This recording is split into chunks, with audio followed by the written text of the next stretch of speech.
Chapter 372. For ordinary people, National Day was still National Day, except that there was a rainstorm that didn't last long. It was sunny after the rain and the autumn air was refreshing. It was a good time for sightseeing. With the rise of short videos, many cities in the southwest began to gradually become popular on the internet, which also diverted a lot of tourists from the old tourist cities. As the capital of a country, Xianxia had its own unique cultural heritage. So during the National Day holiday, the capital was still the first choice for people to travel in the country. The Great Wall, the Forbidden City, Tiananmen Square, Prince Gong's mansion, Summer Palace, Hohai, almost all the famous scenic spots were crowded with tourists. As far as the eye could see, there was a dense mass of people at the back of their heads. It was truly crowded and bustling with noise and excitement. As for the annoying rain just now, obviously it was completely forgotten by everyone. However, it was because of the heavy rain just now that Xianxia finally ushered in a good day with clear skies and clear winds. The sky was blue and the clouds were white. There was no trace of fog and the sky was blue like the satin produced by the Jiangning weaving department. It looked particularly smooth and soft and people couldn't help but want to reach out and touch it. If you add in the fresh and pleasant air, even the tourists who were complaining about the rain just now couldn't wait for another heavy rain like this tomorrow, so that they could enjoy the most complete classical beauty of Xianxia. All the scenic spots were lively, but the most unique old alley of Xianxia was still so quiet. Tourists in twos and threes stood in the alley taking photos. When they saw Xianxia directly open the door of the courtyard, they couldn't help but show a trace of envy in their eyes. The courtyard of Xianxia. It was very valuable. When Xianxia crossed the Chuehua gate with big and small bags, Qin Ruiying had already woken up. Qin Xueqing accompanied her in the room and talked. Because Gu Lao hadn't seen Xianxia for a long time, he called Xiao Yuan to the kitchen to prepare dinner. The three little guys' activity level was seriously over the limit, so when Xianxia entered the door he saw the three of them lying on the sofa watching cartoons attentively. This was their family's National Day. It was an ordinary National Day. The sister-in-law seemed to want to know what Xianxia was doing just now, so she couldn't help but ask a few times. However, she was fooled by Xianxia. Going to Daiyu Island was an official matter, but going home was a private matter. Public affairs and private affairs should not be mixed together. Xianxia had always been very clear about this. After the backbone returned, the Sihiyuan quickly became lively again as if nothing had happened. Gu Lao was in charge of cooking and Xianxia and Xiao Yuan were his assistants. Soon, a large table of delicacies was served. At this time the shortcomings of the north had to be mentioned, and that was, the temperature difference between day and night was huge and the sun set quickly. Just after 6 o'clock the sky gradually darkened. When it was time to light the lanterns the heavy rain had just stopped. Raindrops that had not yet dried up slowly rolled down from the leaves. Birds were looking out from under the eaves. The wind was cool, bringing with it the fragrance of the earth that came from nowhere. The little fellow looked up and saw a few stars blinking in the sky. This song is so nice. Papa taught me. I learned it right away. It's very easy. Come, I'll teach you. Sing with me. The dark sky hangs low and the bright stars follow. Insects fly. Insects fly. Who are you thinking of? In the brightly lit central room, the little fellow did not have stage fright in front of the big family. Instead, she clapped her hands and sang Insects Fly, with her sweet voice. Although the brothers were a little embarrassed, they still plucked up the courage to sing with the little fellow under everyone's constant encouragement. The beautiful child's voice kept ringing in the room.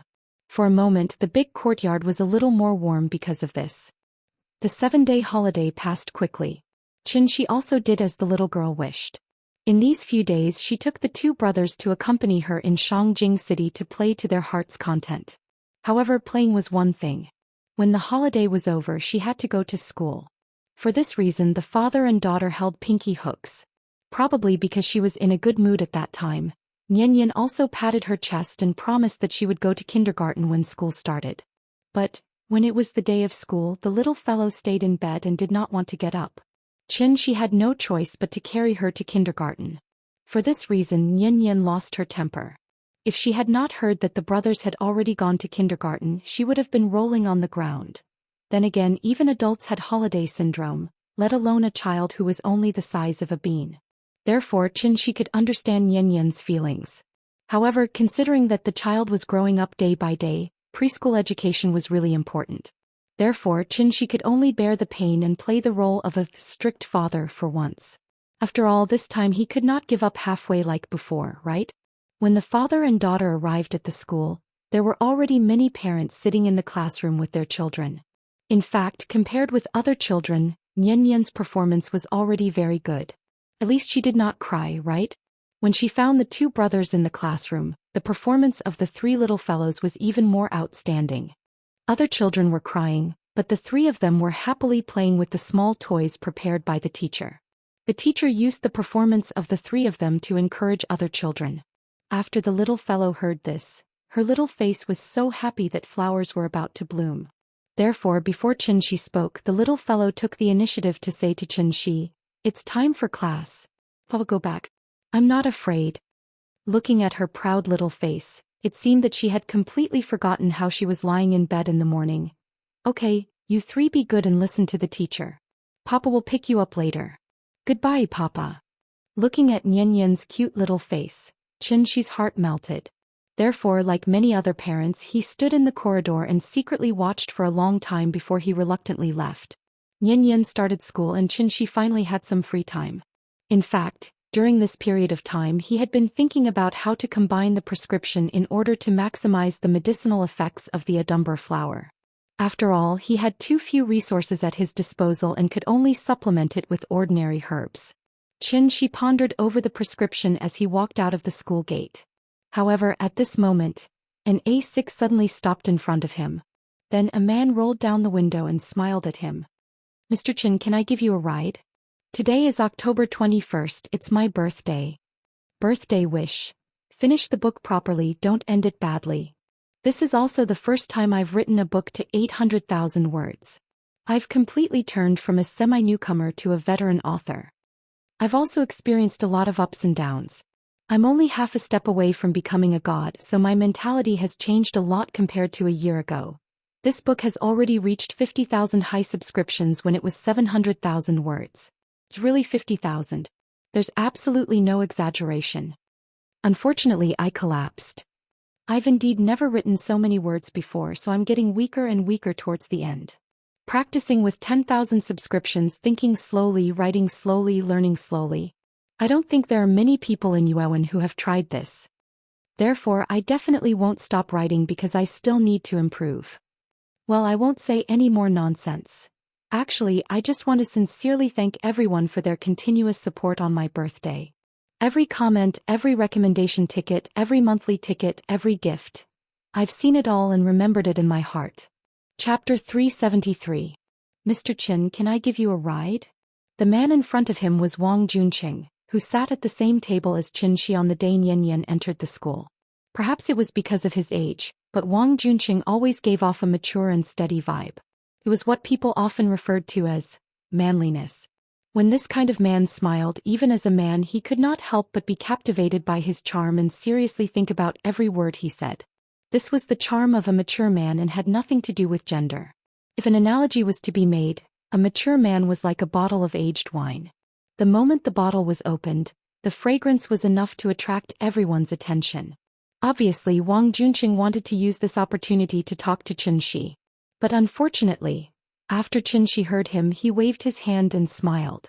"No need, my house is nearby. It's faster to take the small road back." After that, Xianxia did not even give Wang Junqing a chance to speak again. He turned around and walked along the sidewalk. "Brother Wang, who is this guy? Since he's so shameless, why don't I just go and have a chat with him?" Zhao Ziyu was sitting in the driver's seat. After seeing Xianxia leave, he suddenly felt like he was insulted. He almost got out of the car to teach Xianxia a lesson. "But how? Kidnap him and talk?" Wang Junqing coldly interrupted him. Hearing this, Zhao Ziyu suddenly became like a frosted eggplant and completely withered. It was not difficult to see that the two of them were not ordinary friends. Instead, it was more like a superior and subordinate relationship. "Didn't you always say that you have eyes and ears in Beijing? It's been more than a month, how come there is no reliable news at all? Didn't we already investigate to Zhonghai? We even found the household register for you. If you ask me, this guy is just a bumpkin. Brother Wang, why do you care so much about him? How can a bumpkin get a kid into this school? Wang Junqing casually asked a rhetorical question and directly made Zhao Ziyu speechless. Actually, thinking about it, it made sense. Even though it was just a small kindergarten, the water inside was deep.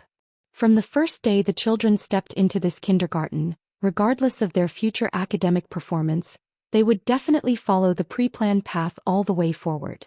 They would go through childhood, primary, junior high, and finally plunge into the top schools in the country such as Qin, Bei, Renlaw, and so on. The only possible fork in the road was the choice between politics and business. Those in business could choose to study abroad, while those in politics had to stay in the country to further their studies. This was indeed the case. While the bumpkins were still warming up at the starting line, others were already drinking champagne and celebrating at the finish line. However, this was not to say that society was unfair. After all, ever since the fall of the Qing dynasty, whose ancestors were not farmers, other people had to go through at least 3 generations of accumulation before their children and grandchildren could enjoy the wealth they had today. Alright, let's leave it at that. I just thought that this person wasn't simple, so I wanted to make friends with him.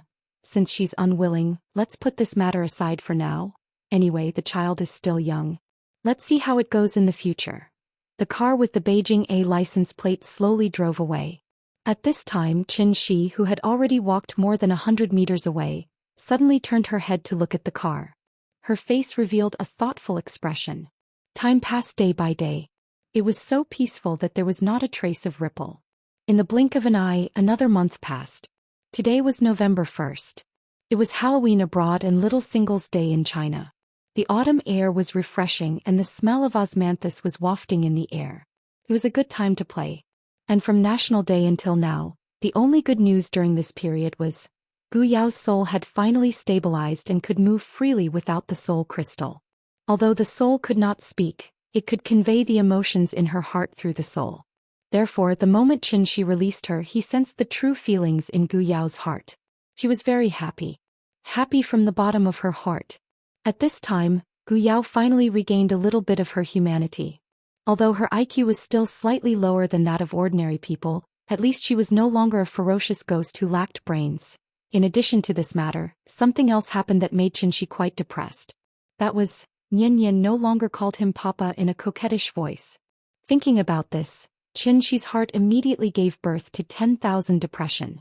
That was because he always felt that the coquettish Papa sounded very intimate, but the clear Dad sounded more distant. Here he had to mention the little guy's growth experience. Because Aunt Zhang was from Sichuan, the little guy grew up with her, and inevitably there was a little Sichuan flavor in his accent. The teachers in the kindergarten were all from Shangjing, so their pronunciation was naturally the most standard Mandarin pronunciation. For the teachers, a child's inaccurate pronunciation was a big problem. Therefore, when they were in school, they would always patiently correct the little guy's pronunciation.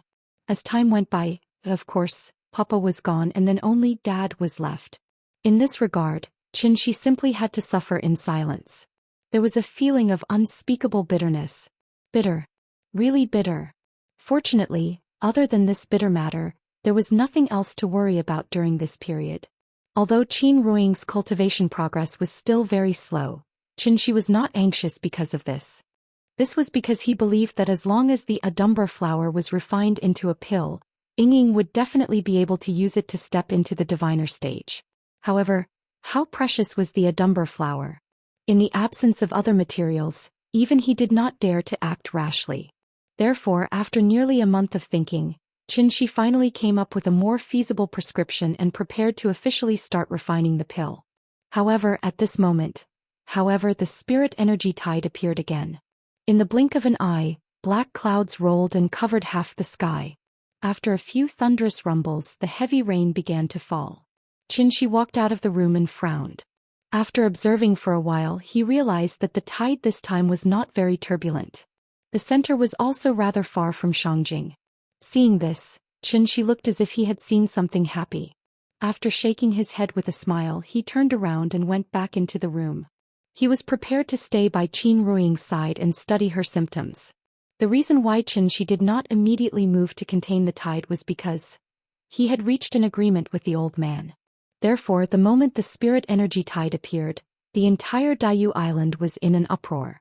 Just a moment. hundreds of diviners suddenly flew out of the island like birds, flying in flocks toward the center of the tide. It was as if hundreds of birds were flying through the sky. It was so majestic that it was a rare sight. Chapter 374.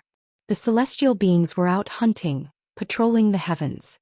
Ever since Emperor Qin burned the books and buried the scholars, such a grand event had not happened in the divine land for a long time. Daoist Island's magical formation was activated. Over 300 celestial beings rushed valiantly toward the center of the tide, facing the rolling black clouds, flashing lightning and rolling thunder. This moment was destined to be recorded in the annals of the Jiang clan. Because from this day on, the Jiang clan was no longer a clan of sinners abandoned by the divine ancestor. Under the leadership of the old ancestor, they would compose an epic that belonged to the Jiang clan in this divine great land that was once again filled with vitality. In fact, after the great ancestor made this decision, everyone knew what they were going to face. But at the same time, they also understood one thing, and that was, the strong often rose from humble beginnings. In front of the great world, the overall strength of Daoist Island was as insignificant as an ant. It could be said that any divine general from the Heavenly Gate had the ability to massacre the entire Daoist Island. After all, 300 celestial beings sounded like a lot, but they were only 300 pseudo-core immortal cultivators. They had not even truly condensed their gene dan. Of course, if these 300 celestial beings formed a formation and attacked and retreated together, even a divine general would not dare to face them head-on. However, this was only a theoretical concept. Because a divine general was not a wooden dummy.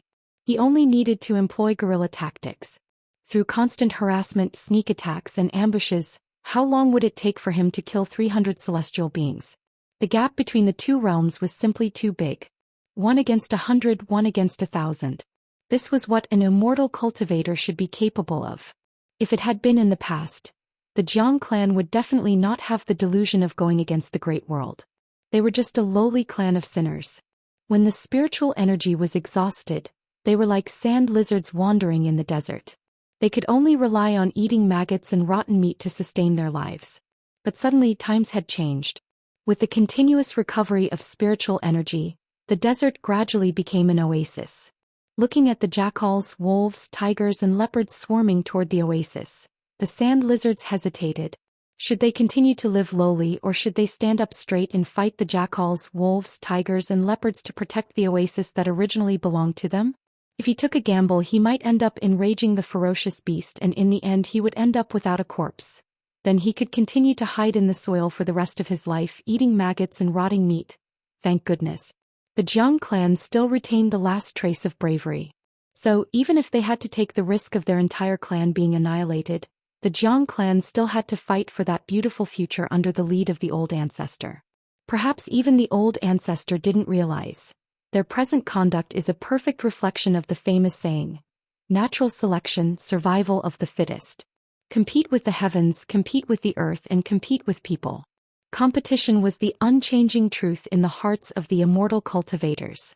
To Qin Shi, defeating the spirit Qi tide was just a small matter with a casual swing of his sword. But to the Jiang clan, this was a huge matter that could only be barely accomplished if they went all out. The center of the tide was not far from Daoist Island. Under Jiang Yuankuei's guidance, the Jiang clan's celestials soon arrived at their destination. On a vast and boundless ocean. Because they moved quickly, they were fortunate enough to witness the occurrence of the heavenly anomaly. They saw a waterspout suddenly rising from the surface of the ocean. In just a short moment, the waterspout had already risen to the clouds and was tightly connected with the thunderclouds in the sky. From afar, the waterspout was like a pillar supporting the heavens and the earth by itself. Everyone was stunned. After all, this was the first time they witnessed a heavenly anomaly with their own eyes. In front of such a huge natural phenomenon, the 300+ people were simply as insignificant as a speck of dust. Boom. Boom. Coupled with the deafening sound of thunder in the sky from time to time, many people started to have thoughts of retreating. The old ancestor wanted them to go against the heavens. Faced with such a violent natural phenomenon, not to mention the others, even the leader, Jiang Yuankui, couldn't help but frown. However, just as everyone was hesitating, a figure suddenly plunged into the waterspout in front of him and then laughed out loud. A bunch of trash. A mere waterspout scared you all? Didn't you guys always want to know how I broke through? Then you all better watch carefully. The person who spoke was Jiang Jingqing, who had been beaten into the ground by Xianxia a few days ago. After this period of recuperation, Jiang Jingqing's injuries had finally healed by 70 to 80%. He didn't expect that as soon as he appeared today, his wild and unruly nature would once again appear. Actually, among all the people present, Jiang Jingqing's talent wasn't the most outstanding, but he was the first Jiang clan member to step into the heavenly man realm. Therefore, everyone had always been curious as to how he had comprehended the key to it. However, curiosity was just curiosity. Due to Jiang Jingqing's annoying personality, no one had specifically asked him for advice. Who would have thought that he would actually take the initiative to say it today? In fact, how could Jiang Jingqing be talented? He must have a screw loose in his head. When a normal person saw such a shocking heavenly anomaly, their first reaction would definitely be to avoid it. However, Jiang Jingqing insisted on doing the opposite. No matter what kind of heavenly anomaly it was, he wanted to use this opportunity to train himself. His breakthrough stemmed from the spiritual energy tide that had appeared last time.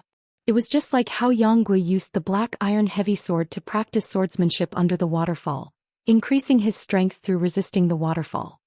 When the spiritual energy tide appeared last time, Jiang Jingqing just happened to be cultivating nearby. He felt that the spiritual energy in the center of the whirlpool was especially turbulent, so he dived in without thinking and stepped into the heavenly man realm in one go. There was definitely danger. After all, the spiritual energy in the center of the whirlpool was far superior to the outside world. If one's cultivation was insufficient or had an unstable foundation, they might suffer from chi deviation if they weren't careful. They might even explode and die because they couldn't withstand the enormous spiritual energy. However, for a cultivator like Jiang Jingqing, who had been trapped in the heavenly man realm for many years due to the exhaustion of spiritual energy, how could this be dangerous? This was simply a great opportunity. Because his foundation had been tempered thousands of times, as long as there was enough spiritual energy of heaven and earth, he could condense a true golden core. In the past, the heavenly gate would always open with the spiritual energy tide. Everyone wanted to ascend to the great world through the heavenly gate, so they didn't realize at all. Even if they didn't pass through the heavenly gate, they could use this opportunity to break through to the heavenly man realm. Therefore, with Jiang Jingqing as an example, everyone carefully flew into the center of the whirlpool. If the spiritual energy tide was compared to a cake, then Xianxia used brute force to smash the cake into mud with one slap. Chapter 375. Under Jiang Jingqing's lead, the Jiang clan's celestials plunged into the world-shaking water spout. After that, the 300-plus celestials began to resist the power of the whirlpool while crazily absorbing the spiritual energy within it. Their bodies were like the earth in the desert. Due to the lack of water, they had already cracked and collapsed. After the heaven and earth spirit chi surged like a flood, their bodies seemed to have turned from cracked earth into fertile fields. The rain nourished the earth, causing the long dried-up desert to once again grow green sprouts. Everyone experienced a feeling that they had never felt before from this. Carefree. It was truly carefree. The rich and pure spiritual chi of heaven and earth was like a bottle of iced cola. The instant they drank it, they could clearly feel an incomparably cool feeling continuously entered their throat, then passed through their internal organs, the major acupoints all over their body, and finally reached their limbs, bones, and the ends of their bodies. But regrettably, the tide of spiritual energy was not very strong to begin with.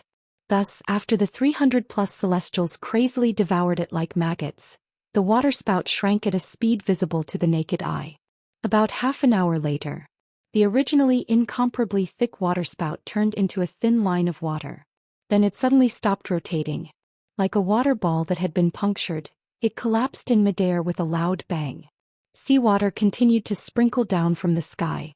The spiritual energy that had lost its restraints surged in all directions. Waves came one after another. In just a short while, everything had returned to normal. Just like that. It's over? Jiang Yuankui sat cross-legged in midair. Even after the stormy waves had completely calmed down, he still had a feeling of endless aftertaste. One could not blame him for losing his composure. After all, this feeling was truly too refreshing. Too many people came today. There's not enough to share. Alright, that's it then. Go back and properly enter seclusion for a while. Carefully savor the subtleties of this. You should be able to break through to Celestial very soon. Seeing that everyone seemed to want to continue, Jiang Jingqing, who had experienced it before, couldn't help but laugh proudly. After laughing for a while, Jiang Jingqing suddenly realized a problem. Perhaps the old ancestor had already anticipated the crux of the matter. That was why he made such a big show of making an enemy out of Tiandu. The tidal wave had already receded. The Jiang clan's heavenly clansmen stood up and prepared to return to Daiyu Island. Everyone seemed to be too preoccupied with the feeling just now, so even Jiang Jingqing didn't notice it. Not long after they left, a figure suddenly rose from the sea. This was a young man in his early 20s. He was wearing an extremely retro white robe and his hair was tied up in a bun. Coupled with the aloof temperament that he inadvertently exuded, this young man simply looked like a talented scholar who had walked out of an ancient painting. But the slightly strange thing was, this person clearly came out of the sea, but there was not a single drop of water on his body. Furthermore, he didn't even make any movements of stepping on the water. His body just floated straight up to the surface of the sea. When more than half of his body was out of the water, the young man walked out of the water step by step as if he was climbing a flight of stairs. Then he stood 2 to 3 meters above the water. Master, oh master, could it be that you've even calculated this step? That's why you let me stay in the lower realm alone? But if you leave, your disciple will feel terrible. Yuhuan Tianzuan is really something. It wasn't easy for me to find a voice transmission talisman in the Misty Pavilion. As soon as I opened it, I didn't even have time to tell you that I'm safe. He ordered me to teach that person a lesson. He even said that it was for the sake of Tiandu's reputation. That's easy for him to say. Even senior brother Baihong wasn't a match for that person. How would I dare to provoke him? Alright, I know even if you don't say it, I can't go against the orders of the heavenly venerable. On this vast and boundless sea, apart from the constantly rising waves, there was probably only blue sky and white clouds left.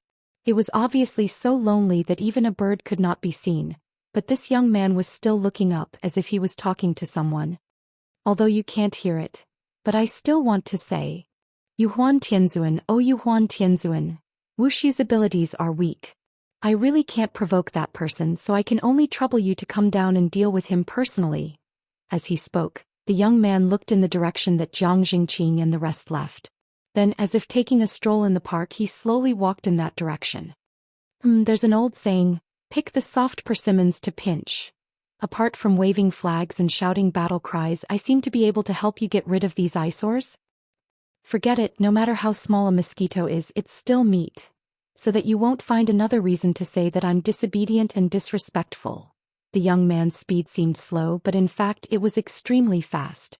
Even though Jiang Jingqing and the rest flew at full speed, they never left the young man's line of sight. And the scariest thing was, Jiang Jingqing and the rest were tailed, but among the 300 people, not a single one noticed this mysterious young man. They soon arrived at Daiyu Island. After Jiang Jingqing and the rest entered the formation, they disappeared into thin air. At this moment, the young man looked at the vast ocean in front of him and couldn't help but mumble, "Is this the Big Dipper formation passed down from ancient times? No wonder I couldn't find the right place." As he spoke, the young man walked to the edge of the formation. Without seeing him do anything, a golden light screen appeared out of thin air. The young man stood outside the light screen and stretched his neck to look inside. Then he walked in with a smile on his face. Then, Daiyu Island, which was like a paradise, was completely revealed in front of him. The young man had just arrived, so he couldn't find his way. He couldn't tell which island was the main one. Therefore he went to the nearest island and strolled along the beach. After walking for a while, a group of children playing on the beach noticed him. The leader was a 17 or 18-year-old boy. The boy was quite alert. When he saw the young man's strange clothes, he frowned and called out to him, "Stop. Who are you?" Hearing that, the young man immediately stopped in his tracks. He first looked at the group of children in front of him, then smiled and replied, "Me? I'm Wuxia. You wouldn't know me even if I told you, so I think I might as well not tell you. You're an outsider." The boy looked at him in shock. Not long ago there was a muddled incident where an outsider suddenly climbed Xianxia Peak. Therefore Daiyu Island was under martial law recently. Therefore when the boy came back to his senses, he immediately turned to his companion and said, "Little Six, Go to the guard hall and tell them we found an outsider. Tell them to, the boy didn't finish his sentence. As the young man suddenly attacked. He just waved his sleeve casually and a huge force sent more than 10 children flying. After flying for more than 10 meters, the children fell heavily into the sea. No one knew if they were dead or alive. Note: Chapter 376. Even though he was facing a group of half-grown children, the man who called himself Wuxia still attacked them. He did not seem to think that there was anything wrong with what he did. After sending the children flying into the sea, he even looked at the sea with disdain and muttered, "How rude." After that he continued walking toward the depths of the island without looking back. As he went deeper into the island he encountered more and more Jiang clan members along the way. However, regardless of whether they were male or female, old or young, Wuxia would raise his sleeve and send them flying with a slap. The only thing worth rejoicing about was, judging from the state of these people after they fell, Wuxia did not seem to have killed them. He only knocked them out. He did not walk very fast, but he walked straight toward the depths of the island. Therefore he soon arrived at the square in the center of the island. This island was only one of the 17 sub-islands of Daoist Island. The people on this island were also from the branch clan. Finally, after Wuxia failed to knock everyone out with a slap, his actions had completely alarmed the entire Daoist Island. The sudden sound of the enemy attack bell was like a muffled thunder that exploded in the sky above Daoist Island. Bam! Bam! Bam! Jiang Jingqing and the others had just returned to Xianxia Peak. At this moment they were gathered together to discuss their experiences. After hearing the sound of the bell, one of the heavenly beings immediately stood up and said with a frown, "The forbidden bell of Xianxia Island has rung. I'll go back and take a look first." After saying that, the ancestor of the branch clan, Jiang Dihao, rushed out of the ancestral hall and flew toward Xianxia Island. After he left, Jiang Yunkui looked at the others with a puzzled expression and asked, "Mr. Qin has already reached an agreement with the ancestor. I don't think he'll be an enemy of the Jiang clan anymore. But other than him, who else in the world would dare to cause trouble on Daoist Island now?" Jiang Yunkui slowly scanned the entire place. However, everyone seemed to still be reminiscing about the spirit tide just now. Therefore many of them even had faint smiles on their faces. However, they could not be blamed for being arrogant. After all, this was the most powerful time in the past 1,000 years for the Jiang clan. More than 300 celestials. The last time Qianxia came to cause trouble, everyone was still in seclusion on Heron Island, so even Qianxia had not truly seen the Jiang clan's foundation. Now that everyone had just returned from the spirit chi tide, all the celestials were gathered at Serene Afterglow Peak, but there were still some ignorant fellows who dared to jump out and cause trouble. Isn't this the same as hanging an old man? Is he tired of living? Therefore, when Jiang Dihao got up and went to Xianxia Island, the others completely forgot about this matter and continued to talk about the topic of cultivation in 2s and 3s. Because in everyone's mind, Jiang Dihao alone was enough to suppress all the unbridled troublemakers. Xianxia Island was only a few kilometers away from the main island. Jiang Dihao soon arrived above Xianxia Island and saw the troublemaker. But that person didn't have any intention of hiding at all. He just stood in the middle of the square and slightly raised his head to look at him. Seeing this, Jiang Dihao immediately flew into a rage and scolded sternly, "Which child dares to cause trouble on my Daoist Island? Why aren't you surrendering now? Perhaps this old man can still spare your life."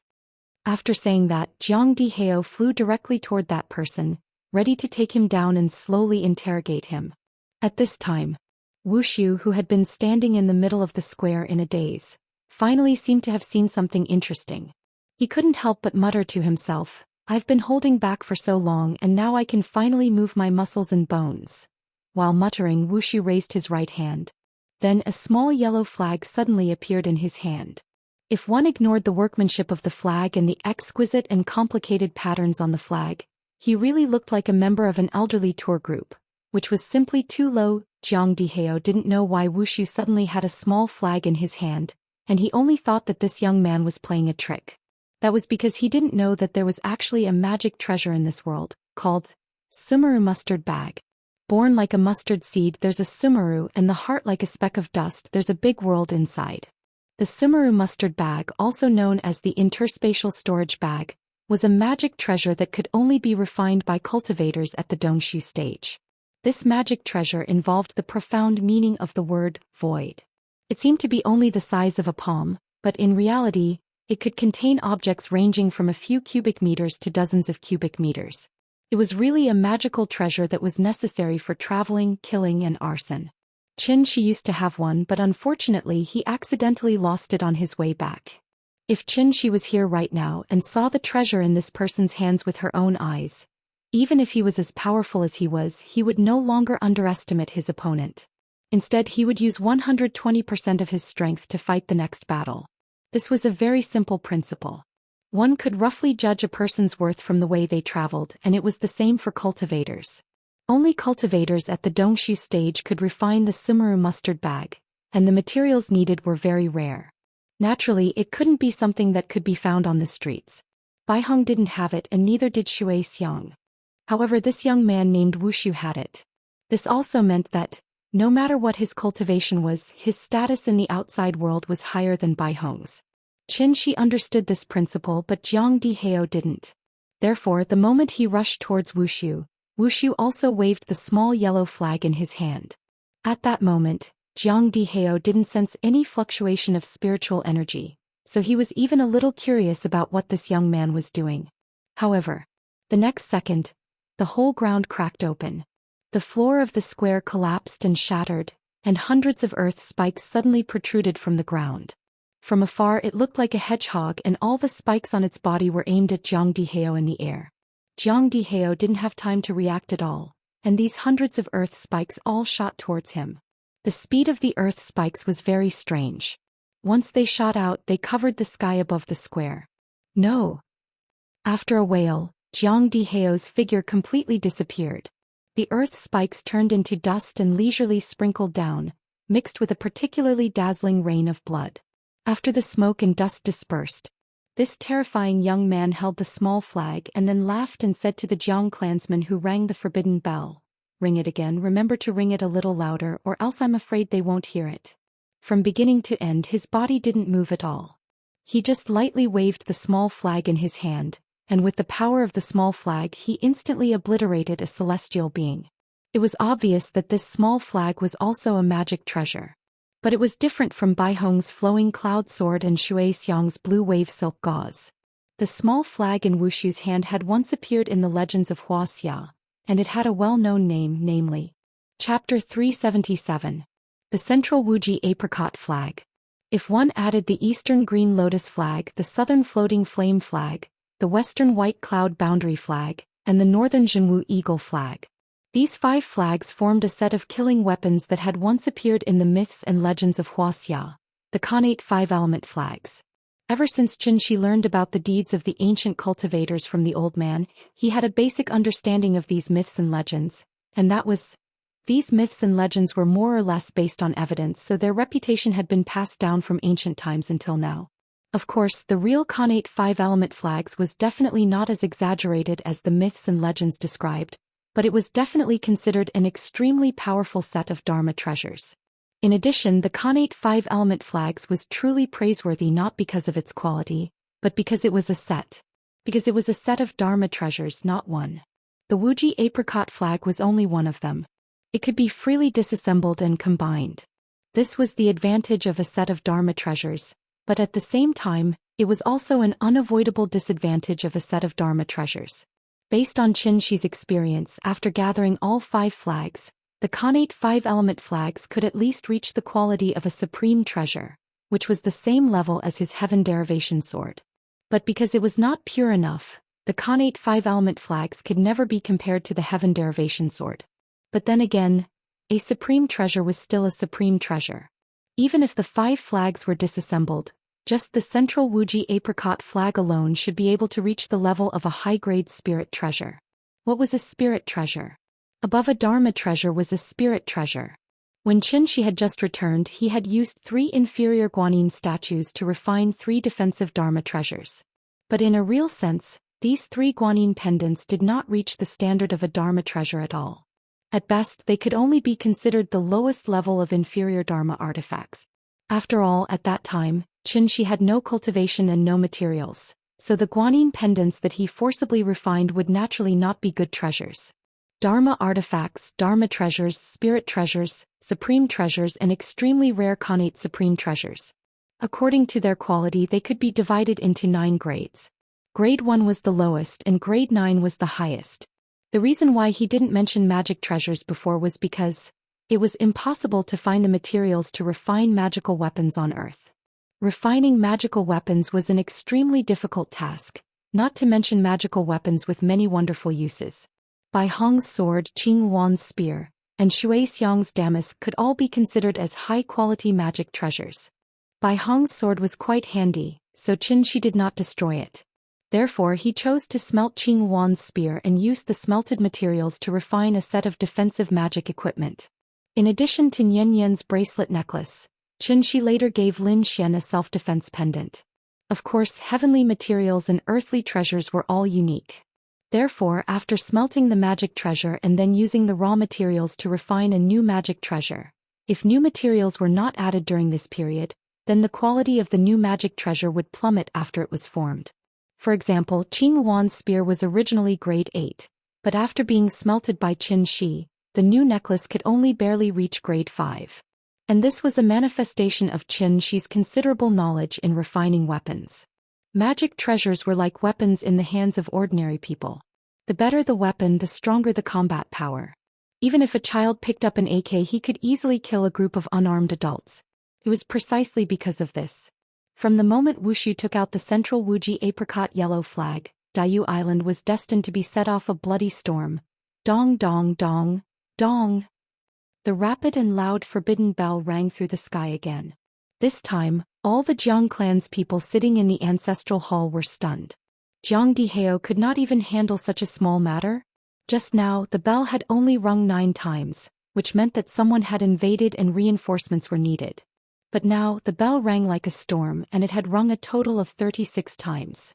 This meant that the situation had deteriorated to the point where it was out of control, and the entire clan urgently needed to face it together. Let's go and take a look. This time, before Jiang Yuankui could say anything, Jiang Jingqing could not sit still anymore. After all, no matter what, he was still a member of the Jiang clan. No matter how much a family quarreled behind closed doors, they were still a family.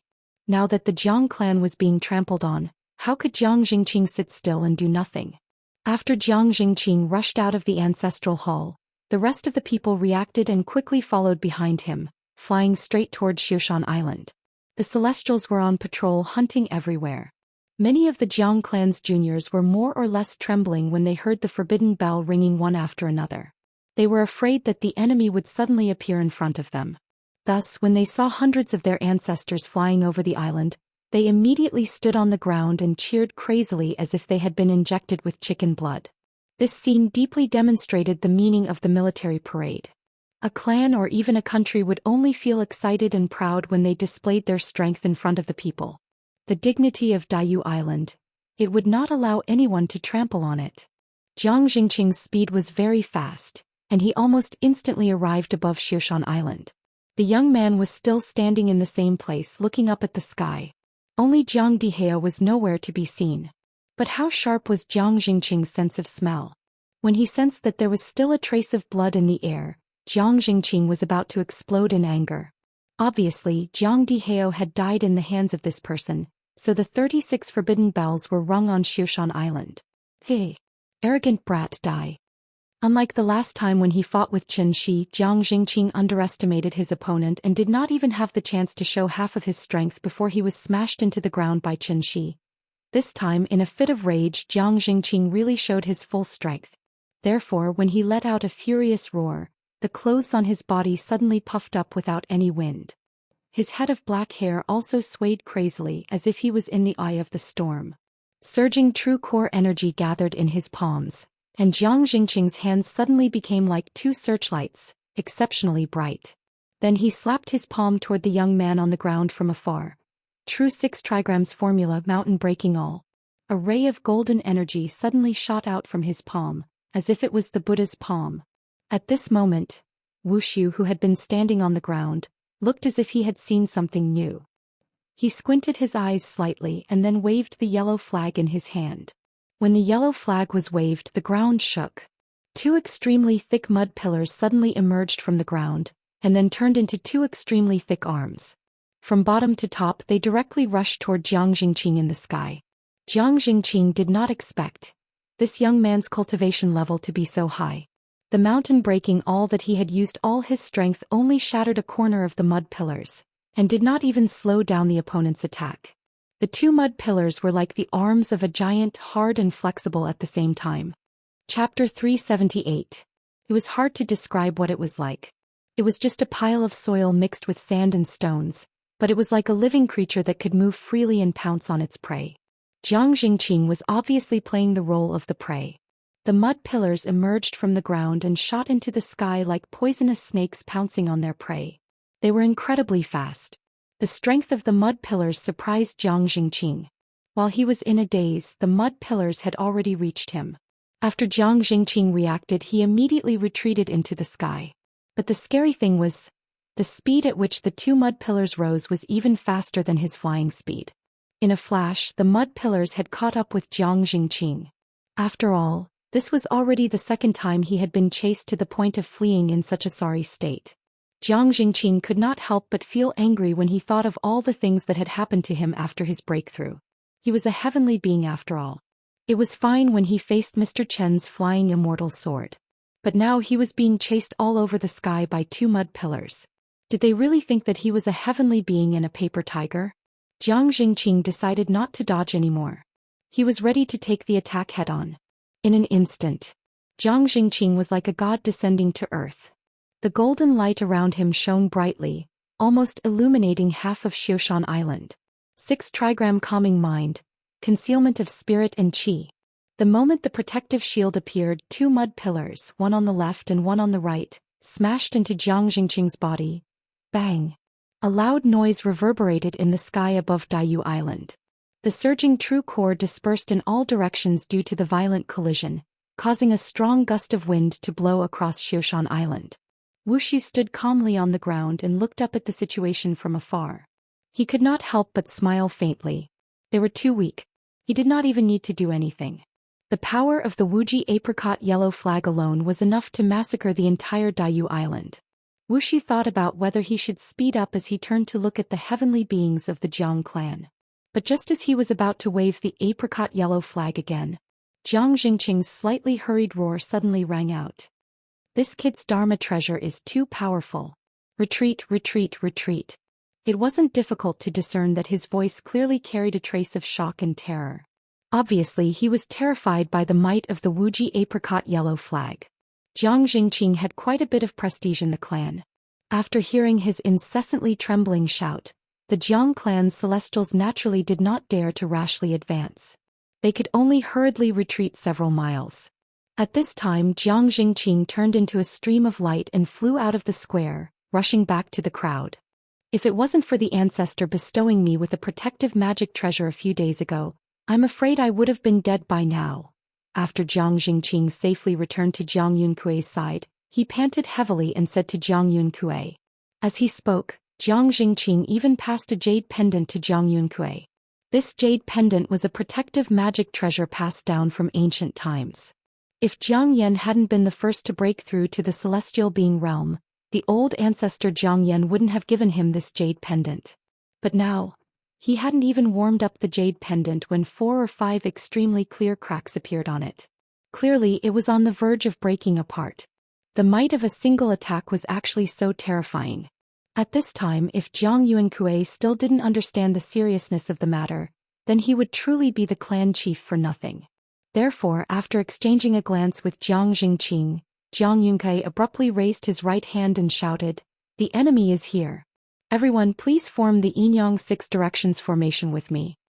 After saying that, the Jiang clan's celestials immediately formed groups of 6 and surrounded Xiaoxian Island's square in all directions. Over 300 celestials. How magnificent of a scene would that be? But Wuxia acted as if he was watching a monkey show. Even though he was surrounded, there was still a faint smile on his face. When the golden light of the serene afterglow peak soared into the clouds and the heavenly stars formation was completely activated, Wuxia slowly flew into the air under the gazes of the crowd. At this moment, the entire crowd was silent. Jiang Yunkue did not say anything. While everyone was waiting in formation, They were also silently examining the mysterious young man in front of them. Finally, Wuxia was the first to speak, breaking the silence. I am the divine general of Tiandu Wuxia. Under the orders of Yuhuan Tianzuan, I have specially come to condemn you all. No one answered him. Because when they heard the two words Tiandu, all kinds of complicated expressions appeared on their faces. Wuxia was not in a hurry to continue speaking. He only slowly swept his gaze over the crowd. But those who were swept by his gaze involuntarily lowered their heads, not daring to look at him. At this moment, Wuxia was simply like Kangxi in disguise. When he announced his name, everyone was stunned by his identity. Tiandu. For the Jiang clan's clansmen, that was a distant place, a place that they yearned for day and night. But now, under the lead of their ancestor, they took the initiative to go against Tiandu. Wasn't this a rebellion? You are merely descendants of sinners, but the divine ancestor thought of the bitter cold of the lower realm, so he spared you all and allowed you to ascend to the upper realm. In the blink of an eye, the divine ancestor has already passed away. You all do not know how to cherish the divine ancestor's kindness. Instead, you all think of ways to destroy the foundations of the divine ancestor and prevent the divine ancestor from opening. This crime is unforgivable. When Wuxia was alone, he would always talk nonsense like a crazy person. That was why their teacher always said that he would not grow up and was far from Baihong. But when he was serious, his body would erupt with a powerful aura that was enough to suffocate people. He just silently floated in the air. Every word he said was like a heavy hammer, smashing into everyone's chest. Everyone lowered their heads in silence. They were all waiting for their ancestor to speak, but for some reason their ancestor did not do anything today. Only Jiang Jingqing, after taking a deep look at the jade pendant in his hand, he spat at Wu Su angrily. Then he scolded sternly, "Bah, arrogant brat. After calling us sinners every time you open your mouth, dare I ask what our Jiang clan has done wrong?" Hearing this, Wuxia chuckled. Just as he was about to reply, Jiang Jingqing continued, "Don't talk to me about the upper and lower realms. I have seen all the changes in the world. In the past, when Tiandu was strong, the Jiang clan could only become sinners and be trapped in this bitter cold. Didn't you all look down on the lower realm? Why are you here today? I think you know that too. Things are different now. Jinling's jade tree is famous. Qinhuai's waterside pavilion blooms early, but who knew that it would disappear so easily? I saw him build a vermilion tower, I saw him host guests, and I saw him collapse. I think you all are grasshoppers after autumn. You won't be able to jump around for long." Hearing this, the smile on Wu Su's face disappeared. After coldly looking at Jiang Jingqing, Wu Su raised the apricot yellow flag in his hand again. Seeing this, the Jiang clan immediately acted as if they were facing a great enemy. As long as Jiang Yunkui gave the order, they would attack at the same time. They had to kill him instantly. Don't tell me you all really think that destroying the five-directional holy palace and extracting the spiritual energy foundation can stop the gate of heaven from opening? That's wishful thinking. How foolish. Today I will say this. Because of what you all have done today, when the gate of heaven reopens, it will be the time when this world will be plunged into misery and suffering. When autumn comes on the 8th day of the 9th month, all flowers will be killed. Chapter 379. Xiaxia Island was in a mess. 300 celestial beings stood in formation. Everyone stared at the young man in the sky above the square from afar. Divine General. After hearing his last sentence, Jiang Jingqing knew that he couldn't let him continue. There was no point in saying more. If a random Divine General was enough to make everyone cower in fear, wouldn't the Jiang clan go for wool and come home shorn?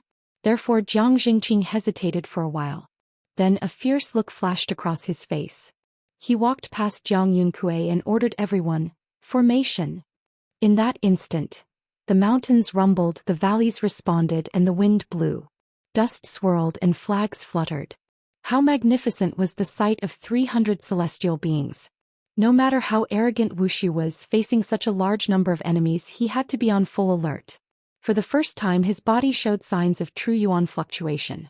Attack. Jiang Jingqing didn't give Wuxia too much time to prepare. After giving the order, he ordered everyone to attack with all their might. The surging Jin Yuan gushed toward Wuxia like a torrential flood. Seeing this, Wuxia did not have any intention of running away. Because at this moment, He was the divine general of Tiandu. He represented Tiandu to punish the sinners. If he ran away, where would Tiandu's face be? He could not back down from this battle. Come on, let me take a look. What gave you the courage to go against Tiandu? Wuxia was so angry that his hair and beard fluttered. He roared into the sky. The yellow flag in his hand was like a balloon. It expanded at a speed visible to the naked eye. At the same time, he quickly took out a pill from his sumaru mustard seed bag and stuffed it into his mouth. Xianxia snow-melting pill. This pill was a 9th grade spirit pill. Its effect was that when a cultivator burned their essence blood, the effect of the essence blood would be greatly enhanced. This would allow the cultivator to explode with power far greater than before. The 9th grade Central Wuji apricot yellow flag in one hand and the 9th grade Xianxia snow-melting pill in the other. Wuxia's combat power was not inferior to Qin Shi's. Therefore, just as the Jiang clan's attack was about to arrive, the yellow flag in Wuxia's hand exploded with a dazzling yellow light. The light was so bright that it almost dyed the entire sky. The 5 direction flags, Earth is supreme. Heaven Empress Earth, Heaven Empress, Heaven pure will not fail. With a wave of the flag, the entire earth trembled. Countless mud pillars suddenly extended from the ground and turned into a huge mud wall, surrounding Wuxia. The attacks of the Jiang clan's celestials all landed on the earth wall. Boom, boom, boom, boom, boom. Dust flew everywhere and sand and gravel flew everywhere. Huge explosions sounded in the sky above Zhou Xian Island one after another. That scene, it was like an air raid during World War II. The rumbling did not stop for even a moment. In truth, Jiang Jingqing was well aware that the other party's strength far surpassed his own. Therefore, if they did not make use of their numerical advantage, they would have no hope at all. Therefore, after the first round of attacks, Jiang Jingqing didn't wait for everyone to catch their breath before he roared fiercely, "Don't stop! Beat him up! Even if we have to destroy Zhou Xian Island today, we must bury this bastard here. Jiang family, prosper without decline." At this moment, the ancestral 6 trigram incantation of the Jiang clan could be considered to have completely bloomed. They were the origin of the necromancers and also the masters of the Tao of sorcery. Therefore, all kinds of 5 elemental sorcery were like a storm, smashing towards the center of the square. One round after another, as if there would never be a day of rest. Finally, some people had to stop temporarily because they had used up too much energy. However, they stopped in the air and gasped for breath. Because Jiang Jingqing was a level higher than everyone else, when everyone had no choice but to stop, he was still crazily attacking the center of the square. The dust raised by the explosions blocked everyone's sight. From afar, the entire sky above Zhou Xian Island was filled with a layer of dust, as if a sandstorm was coming. Second granduncle stop. Seeing Jiang Jingqing continuously attacking like a madman, Jiang Yuankui quickly reached out to stop him. Although Jiang Yuankui did not want to believe that this person would be so stupid as to stand in the center and let them attack as they wished. But the truth was right in front of him. There were no signs of true essence fluctuations in the air above the square. However, out of caution, Jiang Yuankui did not immediately go forward to check the situation. Instead, he continued to wait patiently outside. Under Jiang Yuankui's persuasion, Jiang Jingqing finally stopped. However, after he took 2 deep breaths, he frowned and said with a serious face, "Hey, I think something is wrong," as expected. Before Jiang Jingqing finished speaking, a burst of bright light suddenly exploded in the center of the square. Immediately after, Wuxia's voice was heard again. "You guys, is that all you've got?" Suddenly, a gust of wind came from nowhere. After the smoke dissipated, Wuxia's figure appeared in front of everyone's eyes again. "Could it be that you guys have been in the lower realm for too long, so you don't even know how to fight? If that's the case, why don't you just bind yourselves and ask me to be lenient?" If Wuxia was a fully armed modern special force, then the Jiang family was simply a primitive warrior who only knew how to rely on brute force to fight. After all, it was because the earth had been desolate for too long that civilization had degenerated to a primitive society. Spells, pills, talismans, refining weapons, setting up formations and poison. Other than the spell inheritance that had not been cut off, what was left of the Jiang family? Could be said that this was a war between a modern civilization and a primitive society. In fact, the Wuji apricot yellow flag was not a killing magic treasure at all. Instead, it was mainly used for defense like Shui Xiang's silk satin. Therefore when the Jiang family attacked, Wuxia only needed to hide under the protection of the Wuji apricot yellow flag. If the enemy advances, I will retreat. If the enemy stays, I will disturb. If the enemy is tired, I will attack. If the enemy retreats, I will chase. The 16 words formula for guerrilla warfare, even in the immortal cultivation world, was an absolutely correct tactic. Unfortunately, there was no one in the entire Jiang family who knew about magic treasures, so everyone could only waste their energy. Therefore, it was time for Wuxia to show his power. He waved the Wuji apricot yellow flag in his hand, and 4 giant natives made of mud suddenly emerged from the ground, then attacked the Jiang family members in all directions. With the natives holding back, Wuxia completely transformed into a war god, holding the apricot yellow flag and rushing towards Jiang Jingqing's direction. To catch bandits, first catch the leader. Seeing Wuxia's aggressive momentum, Jiang Jingqing and Jiang Yuankui could not help but be shocked. Even if they were at their peak, they would not be able to fight against Wuxia. Now that they had lost more than half of their strength, how would they dare to fight Wuxia head-on? Without even needing to communicate, the two flew in different directions, preparing to temporarily avoid the attack. Seeing this, Wuxia could not help but laugh. Run. Where do you run to? As his voice fell, Wuxia waved the apricot yellow flag in his hand, and directly sent out 2 waves of true origin towards the back of the two. Just at this critical juncture, a wave of true origin suddenly shot out from the forest below like a sharp arrow, and directly shot towards Wuxia in the sky. Jiang Jingqing felt something strange behind him. Looking back, he just happened to see that wave of true origin pass through Wuxia's body, and drew a thin line of blood in the air. Jiang Jingqing widened his eyes and only felt that his mind was blank. Chapter 380. The old ancestor came. Once those words were said, everyone seemed to have been injected with chicken blood. A trace of indescribable excitement immediately appeared on their faces. After all, the old ancestor Jiang Yan was the current spiritual totem of the Jiang clan. Now that the Jiang clan raised the flag and wanted to become enemies with Tiandu, everyone was fighting fiercely. Only the old ancestor was nowhere to be seen, so it was inevitable that everyone would have doubts in their hearts. They could clearly choose to ascend to the higher realms, so why did they have to go against Tiandu? What was the reason? In reality, everyone knew very well why the old ancestor did this. But as long as the old ancestor did not appear, this question would always linger like a nightmare, forever shrouding everyone's heart.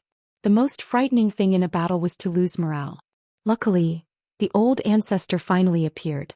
The spiritual totem was erected again, and everyone's heart was filled with an extremely strong fighting spirit, causing the slightly dispirited morale to instantly soar to the peak. The majestic Jiang clan flourishing without decline. The giant natives summoned by Wuxia had no life to begin with, and each one of them had to face the encirclement of dozens of celestials. Thus, under the continuous encirclement of everyone, the natives could only collapse one by one, turning into a pile of rubble and mud that fell to the ground again. Then the celestials of the Jiang clan who had freed up their hands immediately turned towards Wuxia's direction, firmly surrounding him in the center. Back to Wuxia's side. As one of the best 1,000-year-old Go in Qinxi's heart, Jiang Yan was indeed very patient. He already knew everything that happened on the island, but he still did not immediately stand out to lead everyone to besiege Wuxia. Instead, he allowed everyone to suffer a huge loss at Wuxia's hands. He was and also waiting. Just waiting for the moment Wuxia let down his guard and then launching a fatal attack. For a smart person, 10,000 meaningless attacks were clearly not as effective as a single fatal attack. Just in terms of cultivation, Jiang Yan, who had lived for over 1,000 years, was clearly stronger than Wuxia.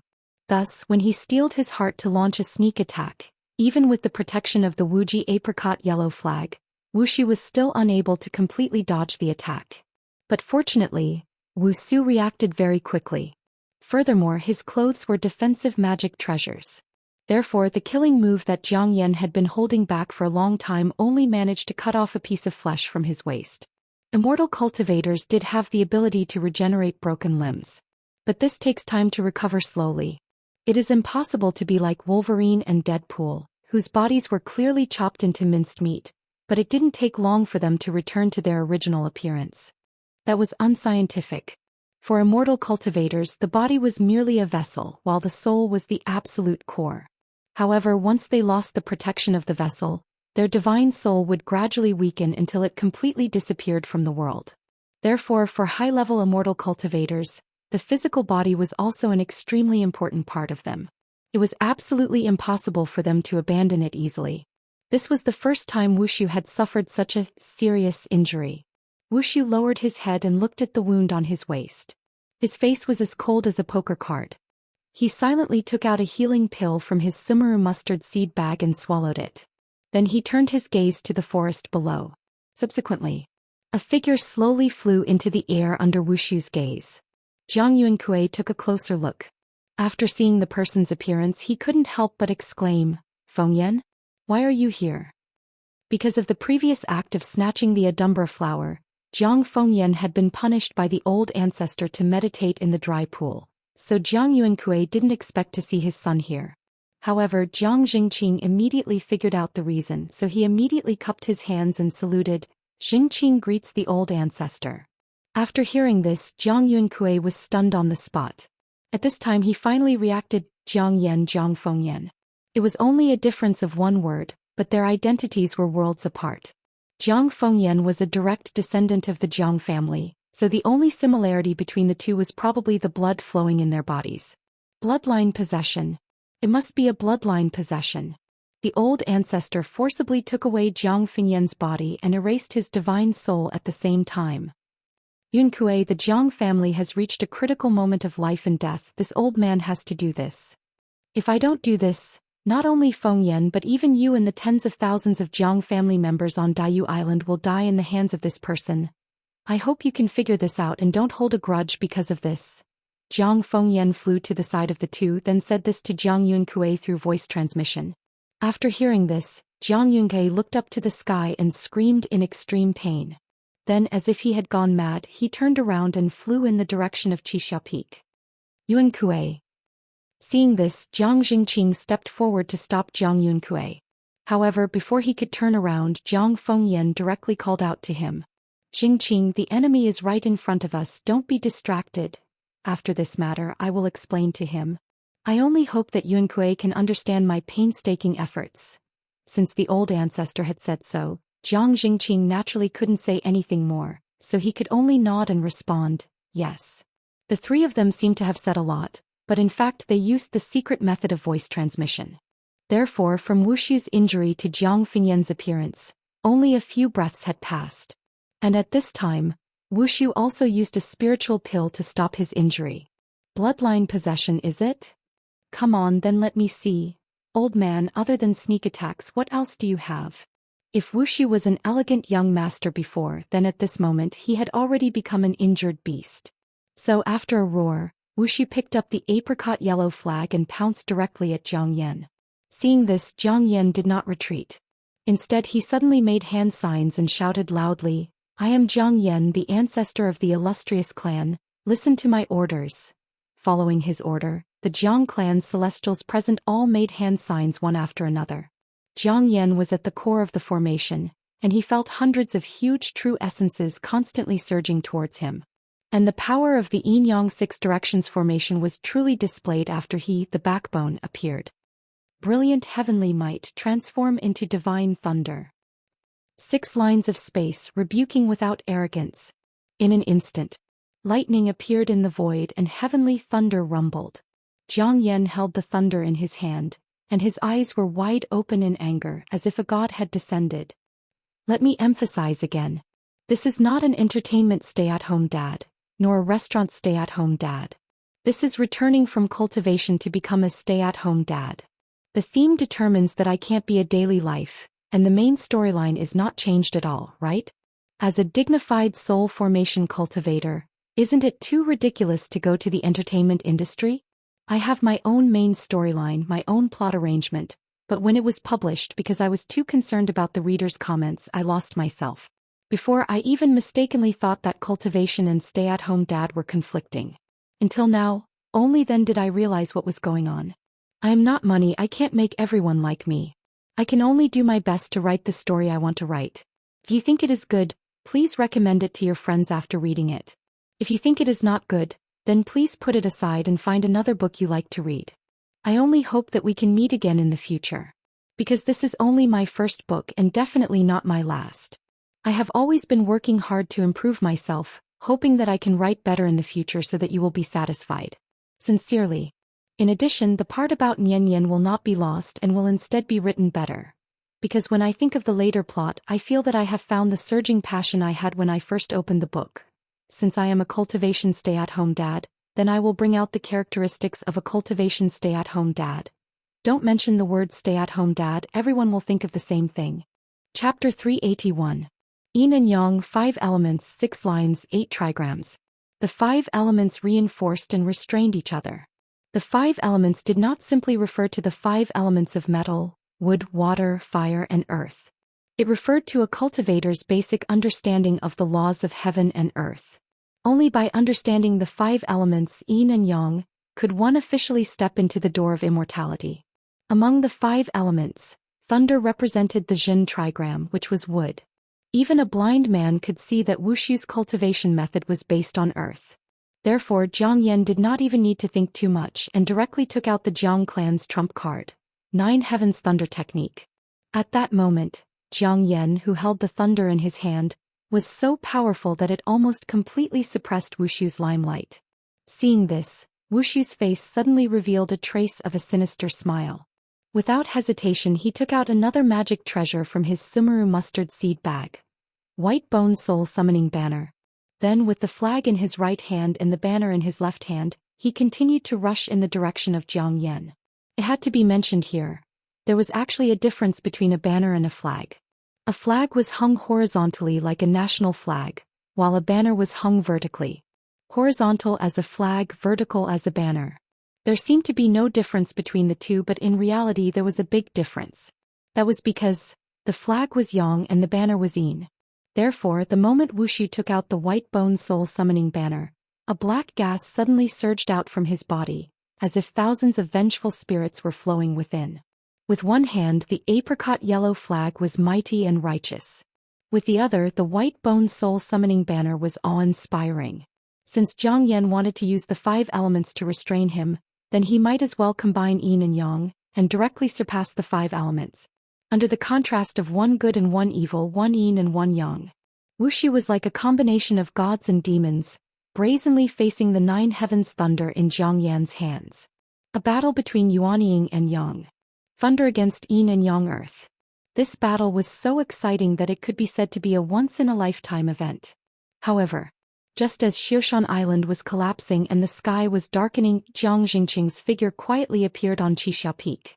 As the Jiang clan's only celestial being, he did not follow the old ancestor to face the great enemy together. Instead, he came here to find Jiang Yunkui. As soon as he stepped into the ancestral hall, he saw Jiang Yunkui kneeling in front of the Jiang clan's ancestral tablets with a stupefied expression. It was unknown what he was thinking. Seeing this, Jiang Jingqing couldn't help but fly into a rage. He directly grabbed Jiang Yunkui's collar and lifted him up from the ground. The Jiang clan is currently facing a great calamity. For this reason, the old ancestor did not hesitate to save up for 1,000 years. He possessed Feng Yan just to mediate with that thief for a moment. But you, as the patriarch, are unable to recover from this setback. Could it be that you want to watch as that bastard kills all of my Jiang clan's clansmen in order to resolve the hatred in your heart? For a father, what kind of blow would the pain of losing a child be? Not to mention the ordinary people, even Jiang Yunkui, who was the clan leader, had completely lost his soul under this blow. Therefore, after hearing Jiang Jingqing's reprimand, Jiang Yunkui smiled bitterly and said, "Second granduncle must be joking. Yunkui's strength is low. Even if I go, I can only stand on the side and cheer for old ancestor." Slap. Before Jiang Yunkui could finish his words, Jiang Jingqing slapped him in the face and sent him flying more than 10 meters away. He even slid on the ground for a long time before finally coming to a stop after hitting a pillar. "I don't have time to talk nonsense with you. Let me tell you. The Jiang clan is facing a great calamity. If old ancestor can't defeat that bastard, even if I have to run away before the battle, I will come back and kill you first." Hearing this, Jiang Yunkui lay on the ground without moving. It seemed that his heart was already dead. Seeing him like this, Jiang Jingqing was furious. Just as he was about to go up and hit Jiang Yunkui to wake him up, A series of shocking rumbles suddenly came from outside the house. Like an earthquake, the entire Daoist island trembled, and the tiles of the ancestral temple rustled and fell. Obviously, the battle had reached its climax. Since the battle was so fierce, Jiang Jingqing, who was the main force, naturally did not dare to delay for too long. Therefore, he could only stomp his foot hard and leave a sentence before turning around and flying out of the ancestral temple. Old ancestor asked me to pass on a message to you. If you care about the Jiang clan's tens of thousands of years of foundation, then stand up and think of a way to find a strong ally for the Jiang clan to solve the current crisis. Jiang Jingqing left. After a long while, Jiang Yuankui crawled up from the ground with some difficulty. Strong ally? Even though Jiang Jingqing did not say who that person was, Jiang Yuankui instantly understood the old ancestor's meaning. However, he did not act immediately. Instead, he stood where he was and seriously thought about it. In fact, Jiang Yuankui had been very clear-headed the whole time. And because he was clear-headed, he had always had a question in his heart. Everything that was happening now, was it all part of the old ancestor's plan? Perhaps the possession of Fengyan was also part of it? This was a very scary guess, and it made Jiang Yuankui shudder. He could not be sure. He could not be sure. That was because, after all, the blood of the Jiang clan still flowed in his body. Jiang Yuankui hesitated for a while with a complicated expression. In the end, he still could not cut off the fetters that originated from the depths of his bloodline. He turned around and walked toward the back of the ancestral temple. From the perspective of communication technology, modern technology had indeed surpassed immortal cultivation techniques. Jiang Yuankui was only a diviner. Therefore, if he wanted to instantly contact Xianxia on the other side of the world, other than a phone call, Jiang Yuankui really could not think of any other way. Fortunately, Xianxia had left his phone number before. Otherwise, Jiang Yuankui really would not be able to call the heavens or the earth. When the phone rang, Xianxia was busy in the courtyard counting the medicinal ingredients. He was preparing to officially start refining medicine at night after Nian Nian fell asleep. Hello? Who is this? Mr. Chen, it's me, Jiang Yuankui. As soon as the call connected, Jiang Yuankui's slightly hoarse voice sounded from the other end of the phone. Hearing this, Xianxia immediately raised his eyebrows. After glancing at the adumbra flower, he prepared to smile and say a few words of courtesy to Jiang Yuankui. However, before he could speak, Jiang Yuankui anxiously said, "The Jiang clan is in danger. Sir, please lend us a hand." Then Jiang Yuankui quickly recounted the situation on Daoist Island. After hearing this, Xianxia's face showed a hint of surprise. If they did not use an atomic bomb, even if the entire Wulian came out, they would not be able to do anything to the Jiang clan.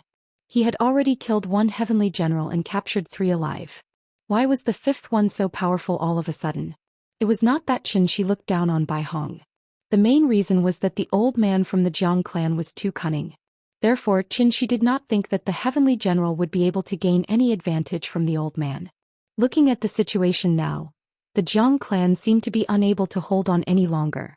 Was that why they were asking him for help? Right, you guys hold on. I'll be there soon.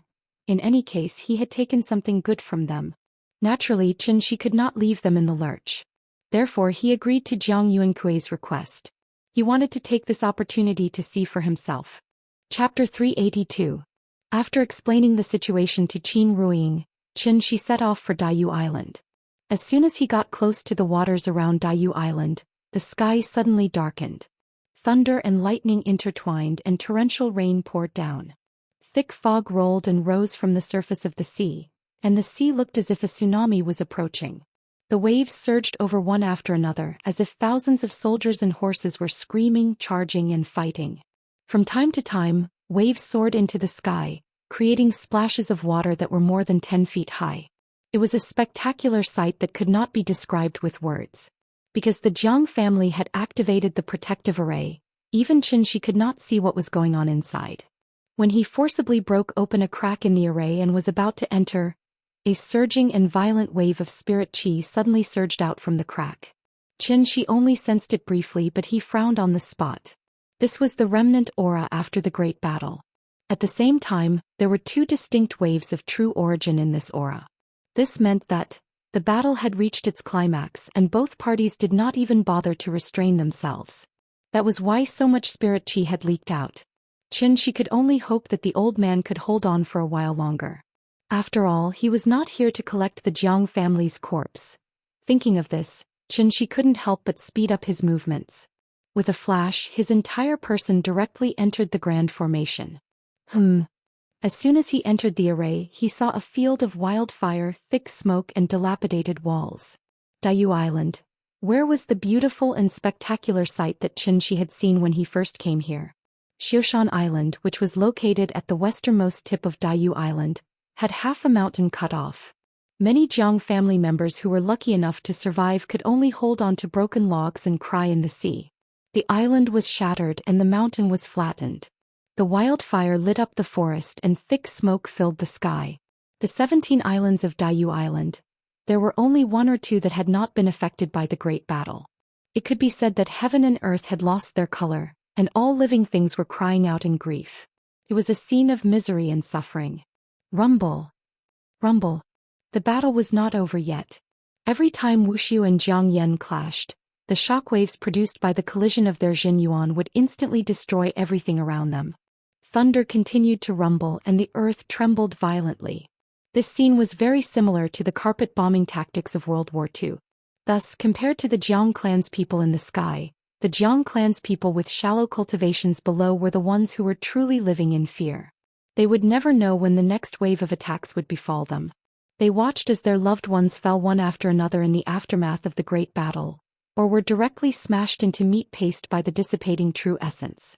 The pitiful Jiang clansmen could only hug each other and cry bitterly. The Celestials couldn't protect them and the old ancestor couldn't save them. Who else could save them?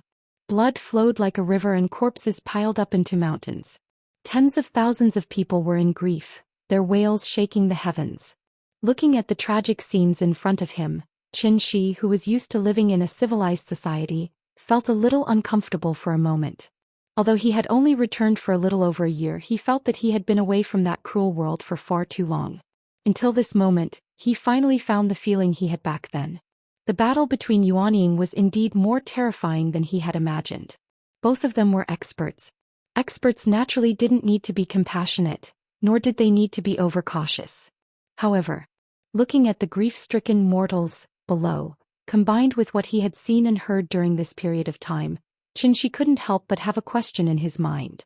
Strength and weakness were relative. Compared to humans, ants were extremely insignificant.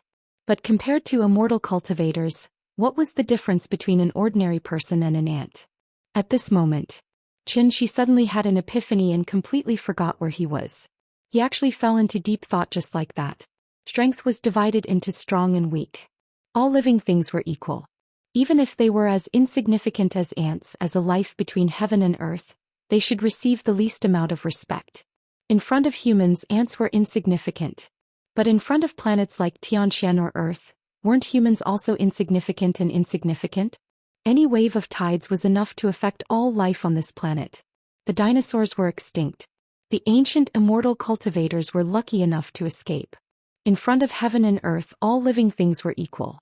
Whether it was the auntie selling vegetables on the street or him, the divine Lord of Dawn, what was the difference between the two in essence? Cultivation was a kind of detachment. In that case, what level of cultivation did he have to reach before he could be considered an absolute expert? Xianxia floated quietly in mid-air. Suddenly, his heart trembled violently. Immediately after, a feeling of enlightenment rushed into Xianxia's heart. Through the accumulated tribulations of the mystifying scripture, he was enlightened in an instant. Understanding one's heart and seeing one's nature. Enlightenment. He hadn't had this feeling for a long time. Under such circumstances, under such conditions, he could actually have an epiphany. One had to know that epiphany was a very mysterious thing. It had nothing to do with cultivation, but it was extremely important and would be of great help to cultivation. Although he didn't comprehend the true essence of the word void, for Xianxia this was already a great blessing. He even had a vague feeling that he might not be far from the insightful emptiness realm. Just one more step. As long as he understood the word void, he would be able to step into the insightful emptiness realm. Thinking of this, Xianxia couldn't help but be overjoyed. He subconsciously raised his head to the sky and let out a long howl. His voice was full of joy. But this joy was obviously somewhat out of place with the atmosphere on Daiyu Island. Wuxia and Jiang Yan's 5 senses were very sharp. Even though they were fighting fiercely, both of them noticed this extremely discordant howl. Mr. Qin. When Jiang Yan saw the figure in the distance clearly, he couldn't help but exclaim in surprise. One had to know that Jiang Yan had been reincarnated through possession. After several rounds of fierce fighting, his body was already somewhat overwhelmed and could explode and die at any time. When that time came, who in this huge Jiang clan would be able to stop Wuxia for a moment? Therefore, after seeing Qin Shi's figure, Jiang Yan was suddenly very excited. It had to be said that the 3 words Mr. Qin did indeed have a strange magic power. After Jiang Yan blurted out these 3 words in a moment of excitement, the scene became strangely quiet. The Jiang clan's celestials all looked in the direction their ancestor was pointing. Even Wuxia, he actually stopped fighting temporarily and turned to look in Qin Shi's direction. In an instant, Qin Shi had become the focus of everyone's attention. Seeing this, Qin Shi suddenly came back to his senses and finally remembered why he was here. Sorry I'm late. Chapter 383. This was how Mr. Qin, who was the center of attention, appeared in the sky above Daiyu Island. Then he flew to Jiang Jingqing's side. Perhaps it was because he had just had an epiphany, but Qin Shi was in a good mood. He even nodded at Jiang Jingqing. Seeing this, Jiang Jingqing smiled bitterly and shook his head. Mr. Qin was in a good mood. The mood of this group of people was very heavy. Hey, where's your ancestor? Is he okay? After all, Qin Shi owed him a favor. Naturally, he had to express his gratitude. But he looked left and right but did not see Jiang Yan's figure, which was why he asked this question. I'm here. Mr. Meng, I'm very happy that you're concerned about me. Hearing this, Jiang Yan forced a smile and responded. At this time, Qin Shi finally noticed the young man beside him. If he remembered correctly, this young man was the one who wanted to take the Adumber flower away from him. Wait a minute. This kid was not even a diviner, right? How did he become so powerful after not seeing him for a few days? Feeling the surge of true origin in Jiang Yan's body, even Qin Shi could not help but be stunned for a moment. Immediately after that, he seemed to have suddenly thought of something. He could not help but ask tentatively, bloodline possession? You're very knowledgeable, Mr. Meng. Hearing this, Jiang Yan nodded straightforwardly, confirming his guess. The so-called bloodline possession was actually a taboo technique. It went against the rules, so it was not tolerated by the world. A very simple example could be given. If a grandfather took away his grandson's body, how should the father address his son? Should he address his son's body as his father? Or should he address his father's soul as his son?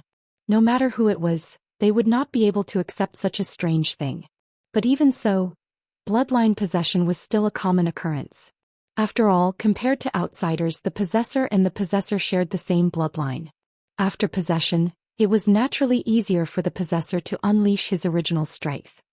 Looking at Jiang Fengyan, who had a young face but was extremely mature in his behavior, Jiang Fengyan felt a chill run down his spine.